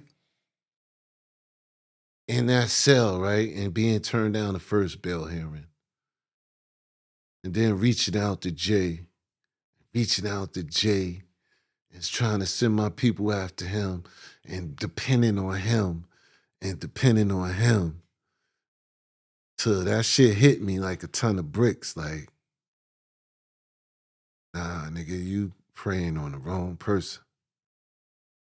You need to Jehovah, not Jehovah. Yeah, you need to stop thinking about him and ask, if it's the God, like, yeah. Like you said, you ain't think about it to your life. Mm-hmm. You know what I'm saying? And I saw my life flash before me before that. But, that was just I don't know. I didn't catch on then. Mm-hmm. Well, you see, jail is a representation of hell, Mm-hmm. So God give us things in this earth so that you could try to get a glimpse of what's to come. So if you open up the book and you study and you see hell and you see all of this other stuff like that and death and the darkness and, you have people say, well, I don't believe in that bull crap. You know what I'm saying? Mm-hmm. But the scripture says you don't have to, because right here, you know what I'm saying? Yeah. God will give you a reality of that here. And jail is definitely, absolutely reality in the glimpse of being locked up in hell. You know what I'm saying? And you around a bunch of people you don't want to be around, It's, you can't get out. You know what I'm saying? No matter how much you come up with some MacGyver escape plans, you ain't getting out. Freedom. You know what I'm saying? Those people got you. Yeah. You know what I'm saying? Like it's no getting out of it, and that's a serious feeling. That's when I knew, that when I get out of this, how serious it was, and then going through the process of it, of trying to get out of it. So God answered your call. Yeah, the fourth time I ended up at a bail hearing, and the judge was like, "Look, yo, you got to show me something that you got on him. Keep him, because these people just telling ain't it. You got anything hard, concrete evidence I can go on?" And they was like, "Nah." And when they let me out on that, I said, I got a chance. Because they was bluffing. You know what I'm saying? They was bluffing. They was trying to build something while I was in there. Mm-hmm. So me getting Which out. is the most scariest. Yeah. So me getting out, I got a chance to fight. You know what I'm saying? Because you really can't fight while you in there. Matter of fact, I think I wrote the judge. Mm-hmm. And I was like, yo, Your Honor, like I can't fight this battle in here. You know what I'm saying? Not knowing what they have, and they not saying nothing. And I think the judge was like, yo, I gotta let him go. And I then, from there, man, just fighting this case. Was that your first time ever being locked up? That was my first time. That was my first I've been locked up before, but that was your first federal deal. Was Jay-Z ever locked up with you on any of the cases? Never. That, I hear y'all share so much, even when y'all was younger at some points, women. And I wonder, how could you share so much with someone, you know what I'm saying? And y'all in it together. And you said from the beginning, he started out with like, y'all was in it from the beginning, but that part didn't get shared. You don't have to comment on it, but that's just something, it's a curiosity, you know what I'm saying? How he ducked around the process? Yeah. How did he we ain't gotta sugarcoat that. Sharing that. Nah, shit, man. I'm still wondering how, you know what I'm saying? No, that's not, you know what I'm saying? Yeah. You know what I'm saying? Like, long story short, when I figured, man, for me to come home and to see who his company is a wake-up call for me. We get into all of that. We get into all of that slowly, draw it out, but the feds are pretty thorough. Just, from, again, just from, this is not a shot to nobody, but it's certain people you can't say certain things to that, I'm not green, I'm not a lane. Feds are pretty thorough, you know what I'm saying? And again, the conspiracy is one of their greatest, tools to taking down the operation. And I don't know too many operations that they done stepped into and they don't tag everybody. Everybody get that conspiracy, and one of the things I feel, just getting into this, one of the things that in your story I feel is glossed over greatly. This is one of the things that make you legendary. This is one of the things that the community don't know enough about this information, so I do want to share things to let them know. You beat the feds. Now they say that the feds have, especially during those years, a 99.9 conviction rate. Yeah. So, in other words, children, boys and girls, in your lifetime, you might not personally ever meet 3 people that can make that claim. So that's how significant and profound that claim is. You'll probably not know 3 personal people in your life that will be able to tell you that they was charged by the federal government and won. So I just want to make that clear to you guys. So with that being said, I think that's glossed over, and I want to ask you a few questions within at this so that the people, get some education to some things. What is a Rule 35? In the federal system? Mm-hmm. I can't recall. Okay. What is the difference between a plea bargain and a cooperation agreement? What's the difference between them? I don't know. All right. These are important things that I want y'all to understand the world. This is very important. So the state has what you call a plea bargain, because I keep hearing you refer to plea. Emory didn't take a plea. The federal government doesn't have plea deals. The state have plea deals. So if you get a state charge, as most of you know, you could go ahead and take a plea deal and just, opt out, and take the, your time or whatever like that. The federal system is quite different. They don't have a plea deal. What they have is a cooperation agreement. So catch the first word, cooperation agreement. You have to, it's a whole contract. It's a whole contract. And this is where it gets murky, what the street guys won't tell you and the people that's involved with the life won't really tell you. You cannot take a cooperation agreement without what? Without cooperating. Without cooperating, people. And the first thing that they want you to cooperate on is your case. They want you to provide them with all intricate details of your case that they already know and that they think that you don't know. Mm-hmm. If they find out that you left anything out, if they find out you left one piece of information, one friend, one brother, one anything out, they have the power now to reject the agreement. Yeah. But guess what? The guilty stays in. Yeah. So what is that breaking down, guys, boys and girls, people in the audience, those who think they're in the game and don't know what they're doing? There is nobody that has been locked up on a federal charge that did not go to trial and just straight up beat it, that came home, that did not cooperate. All right, we can move on.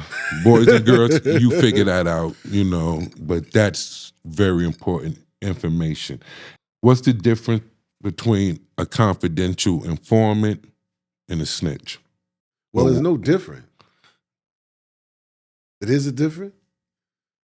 One is confidential? No. So, in the federal system, a confidential informant is someone who already have proven cases. That's the difference. He's already working. He's already got convictions. Yeah, he already got convictions. You know what I'm saying? Me and you just get caught and I tell some I'm a snitch to them. Right. A confidential informant. CI. Yeah, CI, I'm already working with them. So you already had a case. Or been involved with them. With a case. The federal government can indict you and not pick you up for 5 years. Mm-hmm. Did you guys know that? Yeah. This is information that those that's out there that think you know what you're doing, you need to know this. Your man sitting next to you, you know what I'm saying? Yeah, he could have been an informant 3-4 years right now. Yeah. Whole time you wouldn't know it. A Rule 35 is when you get a significant amount of your sentence reduced for cooperating with the government. Now, boys and girls, listen to this clear. If you get 20 years and your lawyer presents the Rule 25 because you cooperated, the federal government will not convict you and lock you up, or you can't get your deal until every person that you cooperated against has been convicted. Now, once that is done, your lawyer will present them with a Rule 35. A Rule 35, when the judge grants it, gives you 50 to 80% of your time cut. Yeah. You hear that, boys and girls? 50 to 80%. Could be up to 80, as much as they say that, you made them a nice little cake right there. Remember Carlito's way. You home? You beat the case, yeah. Lingard, what's his name? Lingard. Yeah, serious stuff. But it gets worse, guys. You have something called a 5K1. Yeah. You know what I'm saying? Now, after you done got your 50 to 80% off and your case is over, now the federal government will allow you to now come to them and just tell about other shit. You know what I'm saying? Oh, I know about this murder. My homeboy over here, it got guns all in this house and he's running this and he's running that. And then they go chase that and get that. And if they're successful with that, you could get what you call a 5K1. And the 5K1 now would take you're off getting money. 50% off of the time that you already have.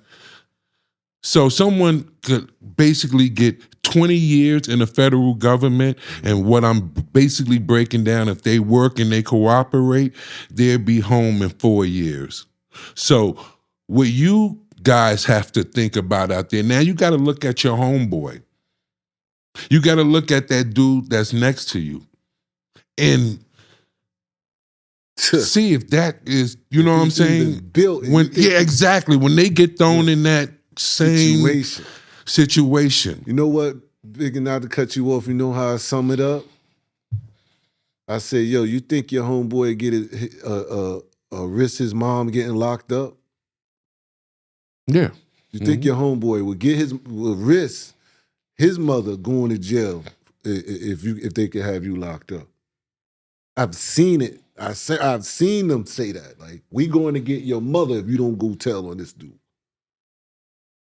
If you think your man going to do that for you, you need to think twice. You need to think about whether you would do it. Would you let your mama go to jail? Mm-hmm. Absolutely. And those are the type of games. When he say they smart, the feds, listen to me, these guys that go to college, they go to training, they train to do this. They know how to pick the weak. They know that you got a baby on the way, you got 2 kids, and this, you take care of your sick mother. They know how vulnerable you are. They know who to go get. Mm-hmm. Catch him walking right to the store. And once he say, come on, get in the car. Once they sit in that back seat and run down all that, look, we know Tamika, pregnant. We even know the side chick, the one you just got the BBL for. All that, you can kiss it goodbye. And we going to get your mother. But we can get right out this car right now. Long as you're going to work with us, you just give us what we need, we can let you out the car right now. Absolutely. Mm-hmm. Or else this is your last ride. Mm-hmm. What you think he going to do? Yeah. I give you a better one, not to bring that along. What do you think they do when you're already in the cell and they come to the cell and they got your street clothes with them? Yeah. And they say, oh, just step over here in the side, put on the street clothes. You're going to go for a ride with us. Now, you done been in the cell. They're going to take you to go get some Kentucky Fried Chicken. And then they're going to take you to your house to go see your girl and let you screw your girl. Yeah. Go see the kids. What do you think is going on? So, you come home. Where did Desiree come from? I don't know, bro. You don't even know where she came from. 'Cause, yeah, that's, very... I don't even know. Yeah, I don't know where that came from. It started dawning on me when the rumors started coming around that that's who she was. Then it started dawning on me, how'd he get to her? How'd she even get in the picture? Mm-hmm. Then it dawned on me when President pardoned her. You only pardon someone if they were still working. Mm-hmm. You get what I'm saying? Like, you had to be still working. Yeah. Mm-hmm. A pardon is like clear her name from working. She don't have to work no more. And I know when you sign a contract with them, it's a lifetime contract. Mm-hmm. Only way you're going to get it happen is the pardon. So the whole time that she been around you, bro, she been working. Absolutely. And like that, like I said, man. I just wonder if she put in an application, like, you know what I'm saying? Like, how did that go down? How did she become a part of that team? It's a big question. Yeah, I just can't, who knows, what happened there, that's just, So, ironically, he comes out with accusations that, have, been a smear towards you, that, that he almost make suggestions to make people believe that you somehow, have snitched or made statements. Can you elaborate on that? What is he talking about? You're talking about, to me, my knowledge is he's just talking about me, the YouTube. Just talking about me airing out my situation with him. You know what I mean? That's the only thing I could come up with. So in the era we come from, as you know, I have brothers right now to this day that's like this, that I would love to, introduce to the world, that are some of the legends that I've heard stories about, but they will never get in front of a camera, and they would never speak, they would never talk. And the way they even raised me, they said that you don't ever talk. You know what I'm saying? You don't even tell your own story, because your story is connected to other people's story, so it's still snitching. So does he have a point, or is he wrong on that? He's wrong on that.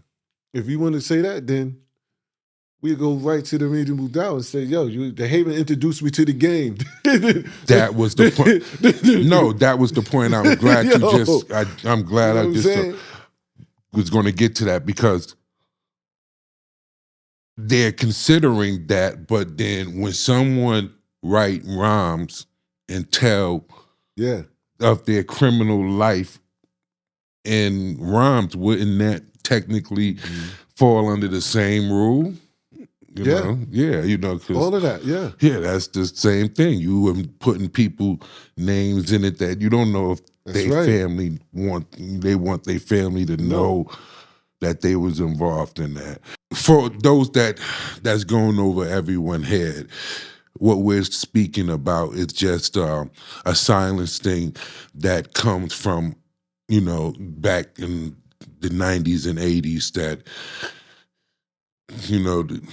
I almost think they had, like, the game is to be sold, not told. It's not supposed to ever be spoke about. But what the DeHaven experience was, he was already spoke about, So he then came back and elaborated or whatever on that, and maybe somebody did not like that. And, I do notice he says, not supposed to make statements. So yeah, a statement could be right here. You know what I'm saying? Something he says on this couch could be considered a statement. He didn't necessarily make it clear, like, a rat. You know what I'm saying? When someone say a rat, that's somebody that was in some courtroom and did something to help, put away. But who knows who's the rat? You know what I'm saying? Everybody that haven't seen Marcy Maid, please go out, see Marcy Maid. Marcy Maid is extremely well done. It's very touching, and it gives you a lot of the story that we're talking about right now, coming from his own words. Watching Marcy Maid, I can't help, the part that keeps breaking me up is looking at your mom. You know what I'm saying? And I'm like, it took a lot for this brother to put his mom on here like this. I'm like, she says a story that if she see Jay and he walks by in the street and see her in the street, that he probably would ignore her. You know what I'm saying? And act like, And I already understand she raised him like a son. You know what I'm saying? In her house, ate off her table, her food.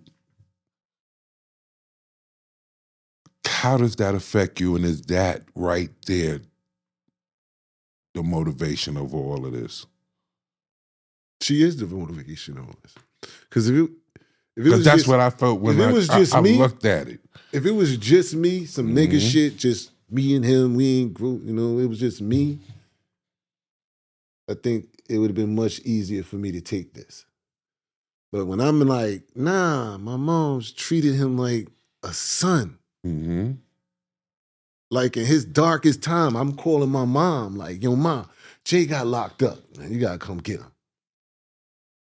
And she'd jump in that car or get on the train and come all the way to Trenton and then not come to the police station or wherever to get him and say, she said, that's my son. I watched your mom, Jay's sick. You know what I'm saying? My mom, she coming down there, take him to the hospital. Like we was responsible for him. When we left in 89, 90, his mom looked me in my face and said, yo, make sure you take care, you look out for my boy. Don't let nothing happen to my boy. Them same words went through my head when that nigga put that gun in my back. Because I could have skated out. I said, nah, I can't let nothing happen to him. His mom's ain't gonna never forgive me. I can't go home without him. My mom's would be like, what? You let something happen to Jay? So all of that triggers me when my mom, I do this for her, man. I'm doing this for her. But for her to see me to go through all what I went through, you know what I'm saying? The hate, the rage. She's seen another side of me that she ain't want to see in the beginning. She knew I was hurt. She just wanted me to get past that. She was gonna be all right. But I'm like, nah, niggas don't understand. Like, cause the nigga can't tell me how to feel when my mama involved. Of course. You know what I'm saying? Mm-hmm. Oh man, you ought to let that go. What? You ain't walked in these shoes and seen what I seen. You gonna tell me let something go? Believe it or not, I did let it go. You know what I'm saying? Because he's still alive. Trust me. Because, you know what I'm saying? A lot of people I grew up with, a lot of people I know to this day be like, I'm telling you, it just wouldn't be no Jay. You got a lot of balls, bro. No, it ain't that, bro. I came too far, man. I got out of that hole. I realized, you know, God just had a different purpose for me, bro. He just had something different for me, and it's like starting to show. That wasn't a life for me. Like forgiveness showed me so much, it gave me a different perspective on things. All the way to a point that said, yo, Jay, he probably saved my life. Because if he would have gave me the money or gave me whatever I needed back then, and I wasn't who I am now, I still was that dude. I would have wrecked off. So it probably wasn't meant. It's something he ain't want to show me that it ain't meant for me. Like, DeHaven, I'm telling you, you don't want to see what's behind these closed doors. You know what I'm saying? So it took me just struggling. Why? Shit took me so far down in that rabbit hole, man. I lost everything with why and hate. The apartment that I see moms cooking in, that good home cooking and that good Sunday type cooking, is that your apartment in Brooklyn? Yeah. And putting the earth on there, like you said, the earth. Putting her on there, man, I knew with showing my mom and how real she was, how real my mom is, I knew and how I know how the streets are. Nah. They ain't gonna deny the earth. Nah, it didn't sit right. You know what I'm saying? It ain't gonna sit right with the man. It ain't gonna First sit of right. all, you know, and again, don't take this the wrong way, Jay. I ain't coming at you. You know, yes, we all have fell short, you know, and need to fix some things, and you need to fix it, bro. And that's just my opinion. If my brother, like you and him as brothers, you know, if we came up from the way you and him came up, If a misunderstanding happened with me and my brother and we decide that, all right, we got to go our separate ways is better, you know, I rock out on this side and you rock out on this side. If I'm a billionaire and I'm owning like islands, like fuck, you know what I'm saying? Like I own islands, like I could go buy my wife a straight island. How the fuck the woman that helped raise me still in the apartment? I'm sorry, that's just when I asked him what's the definition of official dude, I don't think an official dude could move like that. You know what I'm saying? If me and my brother, and this happened with me personally, with other people that y'all know, if me and my brother are not seeing eye to eye no more, but this is my brother and he done been in the rip, protect his life for me, done even took bullets from me in the street. I'm a billionaire with my own island. What the fuck is it for my brother to wake up in the morning and in the account, they go 50 mil right there. You know what I'm saying? You know, they go a mansion over there. Now just leave me the fuck alone, you know. Right. But you know what I'm saying? Yeah. What is that? It's something deeper, bro. You know what I'm saying? And do you feel he owe you that consideration of like, yeah, you know, like I feel like if you got $1 billion, you can't hit me with a few million, brother? I feel like we ain't been through enough. I don't like to say he owed me financially. I think you owe me the conversation. Now, I don't care about the money, yo. Mm-hmm. Other way around. You're the billionaire, and he didn't become the major rapper, but y'all still didn't, you know, click. What you feel? Make sure him and his family is all right. Like That's what I'm saying. When you make brought up like that, you know, make sure that you are right, and make sure that you know what I'm saying. Even if we don't speak no more, and it ain't just him. See, this is what's bigger. It's the whole family. So this conspiracy is bigger. Yeah. He's godfather to your daughter, right? Right. It's godfather to my daughter. I'm the godfather of his nephew.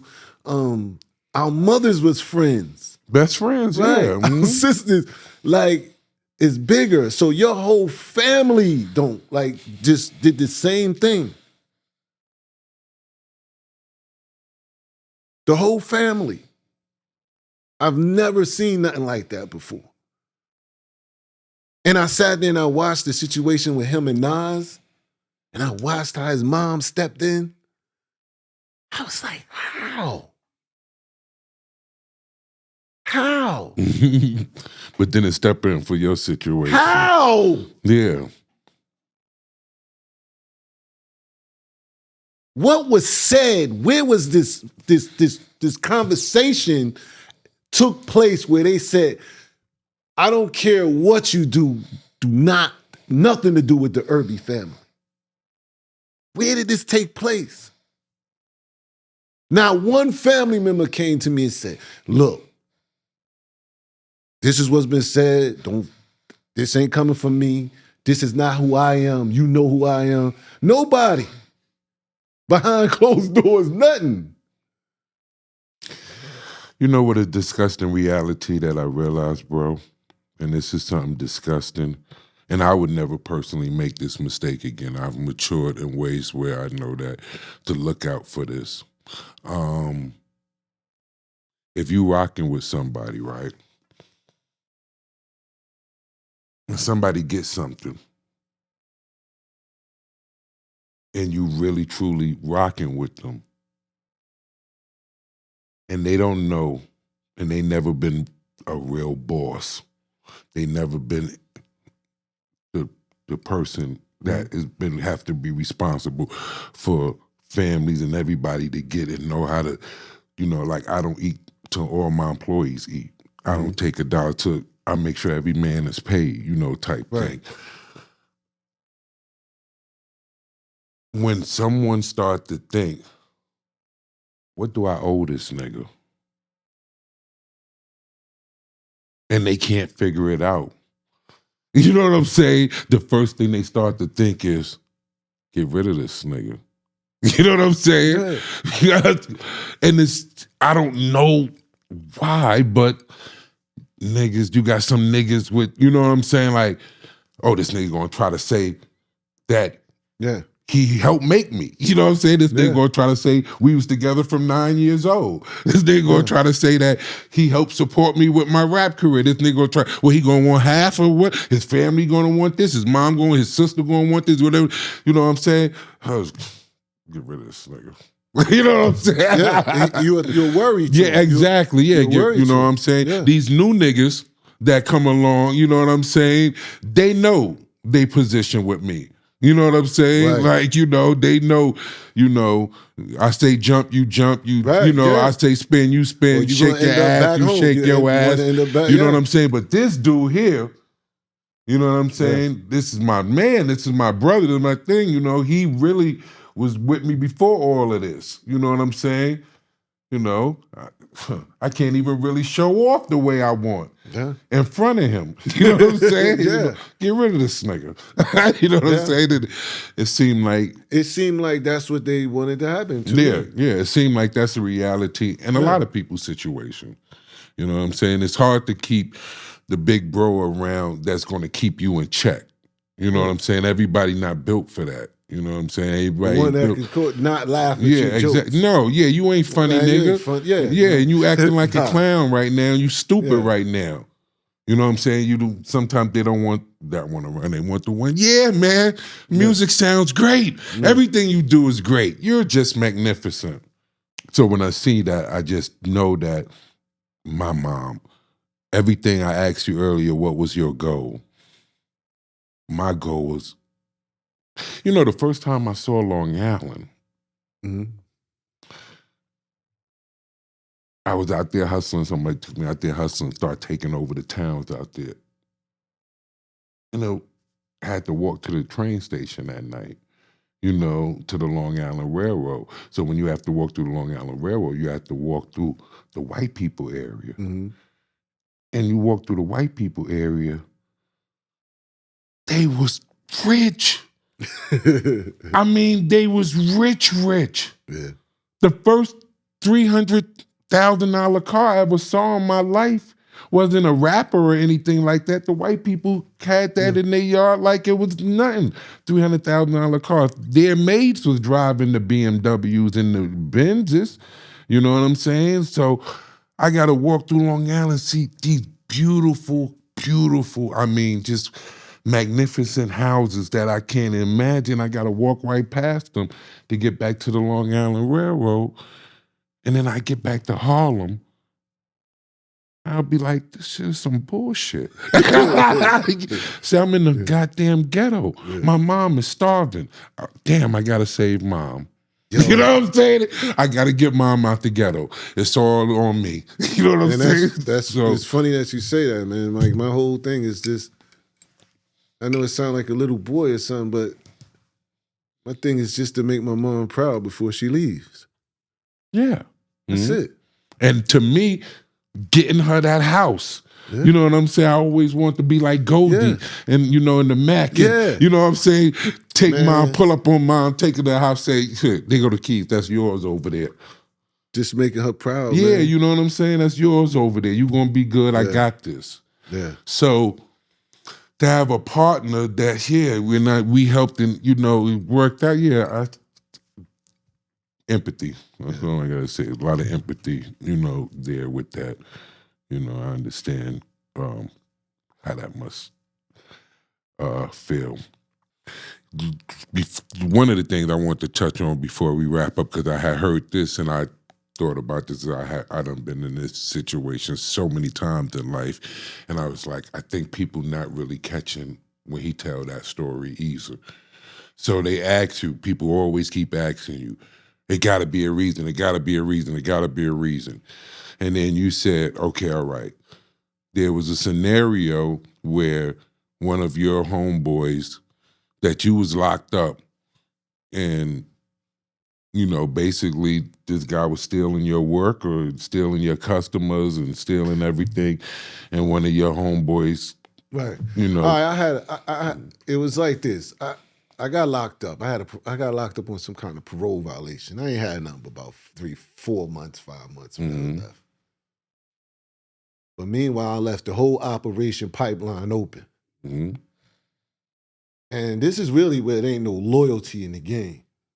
Because niggas ain't waiting for you. Come home, you know what I'm saying? Some of them might fall back and be like, well, you know, who's going to be in charge or whatever.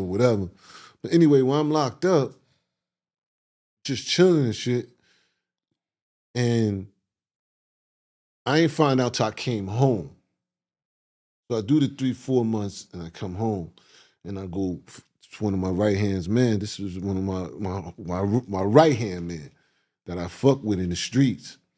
And he said, yo, you know, me and Jay got into conversation with him. I'm saying I caught him doing some bullshit. It's like, what do you mean? He said, yo, you know the nigga was fucking with the Connect while you was locked up. Then shit started adding up. Like, damn, this is why I ain't get a phone call. This is why dude ain't come see me. This is why, because you know what I'm saying? Like, oh, you ain't know he was fucking with the Connect. My man knew he wasn't. Because he saw the people right there. So when he seen what was going on, he basically put Jay in the warning mode. Like, yo, you know you ain't supposed to be doing that. He threw shots at him. Yeah. You know what I'm saying? Make you dance. Yeah, you know, and that's just what happened. It could have been worse. He said, yeah, he was fucking with what's the name, but I caught him. You know what I'm saying? When I catch him, I'm going he gonna get one for real though. And I'm like, nah, hold on. This is what happened. I tell my man, yo, bro, calm down, cool. And he telling me, yo, this is rules. This is the streets. He said, I tell you this, bro. If he'll steal from you, you don't know what he'll do. Yeah, he'll kill you. He'll kill you. And I'm like, nah, that's my bro, man. Please. On behalf of me, let that shit ride, man. Please. It's almost like he was thinking, like, if the shoe was on the other foot, would you feel that way for me? I seen it. Like, I seen it in his eyes, like, you know what you're supposed to do, but It's a difference. And I have to break it down to him, go, yo, look, you're all from the same set. I started this shit for all of us. But it's a difference between your little man that's with you that you put on, and it's a difference between your comrade. Right. You know what I'm saying? Your comrade is your comrade, and he only know, yo, this is not the way this goes. You know what I'm saying? When punishment is to be extracted, it must be extracted quickly, fast, you know. Right. And you got a soft spot for this dude. You know what I'm saying? And it's a weakness. It's a shine of a weakness. Because, yeah, he's your little man. You think you know him. Right. But I know him because I'm looking at him in a different lens than what you see this nigga. He's a coward. He's weak. You know what I'm saying? You know, and I want to get, rid of him. You know what I'm saying? But you not strong enough, to come to that. You know what I'm saying? Right. And when I heard that story, I've been through that, bro. You know what I'm saying? I've been, that, same situation. My brother, that right, next door neighbor type thing, that you was with me because you was my man. You know what I'm saying? But you wasn't my comrade. Yeah. You know what I'm saying? It's a difference. Big difference. difference. You know what I'm saying? Big difference. So that happened, and he never looked back, bro. You know what I'm saying? And he put that in record. He said, y'all, on that Drake album, he put that on there and said, yo guys, you want me to chill with him, a guy that he still cool with, try to kill me and this and that. But he never really said the story that got him in the situation. Yeah, he should have had a conversation with you about it, about everything. Yeah. All it was a conversation on, look, this is what happened. I should have thought this way, but it would have been resolved. But again, That wasn't no excuse. It wasn't. That's when you looking for an excuse. You know what I'm saying? 'Cause that ain't no, the relationship y'all got, that ain't no excuse. You know what I'm saying? You looking for something, you know? But yeah, part 2 of this, bro, I want to come back and I want to lay it out to you so the people can understand that it ain't me just telling a story. I'm going to lay out year after year, record after record, that we've been doing this for the last 15, 20 years, going back. He's been talking about me back and forth for 15 years. I'm not talking to myself. You only caught a glimpse of it through Drake, Khaled, you know what I'm saying? All of that. You only caught a glimpse of it, but it's so many songs that, you know. You know when, you know when he's talking about you, Yeah. That'll make you go, oh shit. He been answering him the whole time. And I'm cool with that. But like I said, man, the way I tell my story, man, it triggers me when people think that I'm talking about him, but I just, they're not. Well, I definitely look forward to the next one. You know what I'm saying? This is epic. We could be sitting here, you know, we can go on. you know. Two real recognized real. We could do this Absolutely. We'll be here 4 or 5 hours, could be going and having deep conversation. But as we wrap it up, 2025, what can we expect? Oh, man. Start shooting the series. That's great. That's awesome. 1,000,000 books sold. I'll be finished with this book sold by February, beginning of February, hopefully no later than the end of going into March, spring. 1,000,000 books sold. Something epic. You know what I'm saying? Right now, I'm focusing on the prison system and shit, getting my book to circulate in there first. I could do 1,000,000 books behind the wall. You know, like, you know, not to say that Hassan threw me off with it. They don't even read books. Like, yo, bro. Yeah, he's bugging. Yo, bro, this right here. And it, like I said, it's a book about my life. It's a biography, the things that changed my life and shaped me who I am today. And it's gonna bug you out about some of the things that happened, some of the things. It's not no old Roc-A-Fella and they did this and Dame and this. Nah, I got, you know, my experiences with them and my relationship with them. Like Dame said, if you feel like I ain't give him the bread to put up for that, I'll refresh your memory. Yeah, no doubt. You know what I'm saying? But yeah, man, I appreciate you guys having me here. This is like my first New York podcast on a good level on shit, man. And I'm comfortable with it. I always wanted to do something for the home team. Absolutely, and I appreciate it. I mean, like I said, I just something about why you got to go get this. You know, the same numbers that the Blue Couch made, we could have made here in New York. You know what I'm saying? And we're gonna do better. Absolutely, and it's good when you tell your story to someone who, you know, could resonate to your story. You feel like, yo, because, you know, it's sometimes you can feel like you don't have, Benny Siegel told Charlamagne that, like, you ain't qualified to ask me some of this shit. Yeah, I understood. And I understood clearly. Yeah, I understood.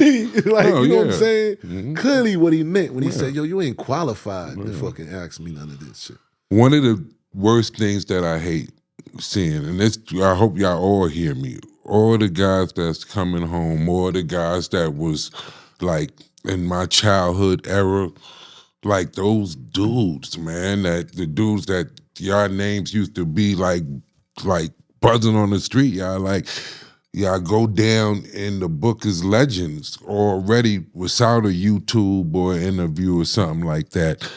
When you go on these platforms with these dudes that are young and they don't even know who you are, they looking at the gray hair and they old man, they don't got no respect for you. You know what I'm saying? Y'all gotta figure out who to go to that even understand who the hell you are. That's right. Or you just sitting next to a kid that's looking at you like, you know, OG. You know what I'm saying? You know, joking with you. And it's sad because, you know, some of you guys was, you know, y'all was feared in the streets 30 years ago, you know what I'm saying? Like dudes wouldn't even say your name out loud, and you getting indirectly joked on and disrespected by some YouTubers that never even been locked up before. You know what I'm saying? Never did a crime, never had a fist fight in their life. You know what I'm saying? Like these dudes are some real like different type of characters. They've never been tried by the fire. You understand? Never been tried by the fire. Never. You know? And I sit there and say, man, I can't think past 2 fights that Jay had in the life. No, you don't have to say that because certain things we know. We know, like certain things, and that goes for other people. Right. Like, yo, man. It's all the same. They all the same. You know what I'm saying? Those same do all the same. Right. You know, you never been locked up, never had a fist fight, you never was a boss, you never ran a block, you never went out of town, you would never could describe what it is to been locked up out of town. Like that, you dudes wouldn't even, you know, like, yeah. But yeah, man, I appreciate you. It's much love, brother. This has been magnificent. I definitely look forward to the next one. Anything you want to wrap up with the people and let them know how to check you? Definitely, man. Yo, definitely. Listen, I'm going full hard with this YouTube thing now, man. Please subscribe to my channel, share, like, all of the stuff. I'm going to be posting in, man. Stay looking out for my training program, man. That's something that I really want to talk to you guys about. I got a dope-ass training for my own, because I worked in the prison with the nonprofits. I seen where that go, man. I got something very different, man. A whole plan for you, man. If you out here lost, you're looking for some direction, you're looking for a plan that works, man, I suggest you listen to this training program that I got coming out. Just me. I put this together. With all the stuff, like I said, I spend most of my money on education and training programs and certifications and everything, man. That's gonna get you somewhere. So, man, stay looking out for that. Stay looking out for Marcy May, and I just love. Oh God, Silent Kings. I sold out, man. Yeah, I seen you with that joint. Yeah, I sold out. Yeah. I bought a small amount. 60 of them ain't nothing, but they just the love they showed me. Them shit sold out. I have more merch coming, Silent Kings and Marcy May stuff, man. So stay with me, man. I got a lot of stuff planning in the summer, man, for the kids, for out of town kids to visit the city, for these city kids to visit. I got plugs with Duke. I got University where we go do these tours. We take these kids. Big Dream Academy. Shout out to Big Dream Academy in Cambridge. I'm gonna start working with them to help them get to see what a college, a D1 college school look like. You know what I'm saying? You know, we just got work to do. Positive shit, man. Like I said, it's enough money out here for everybody. You shouldn't be broke. And that's it, man. Absolutely. I got much love for y'all here at The Bigger Picture. We brought y'all another one. This is epic. Me and my brother DeHaven. Peace.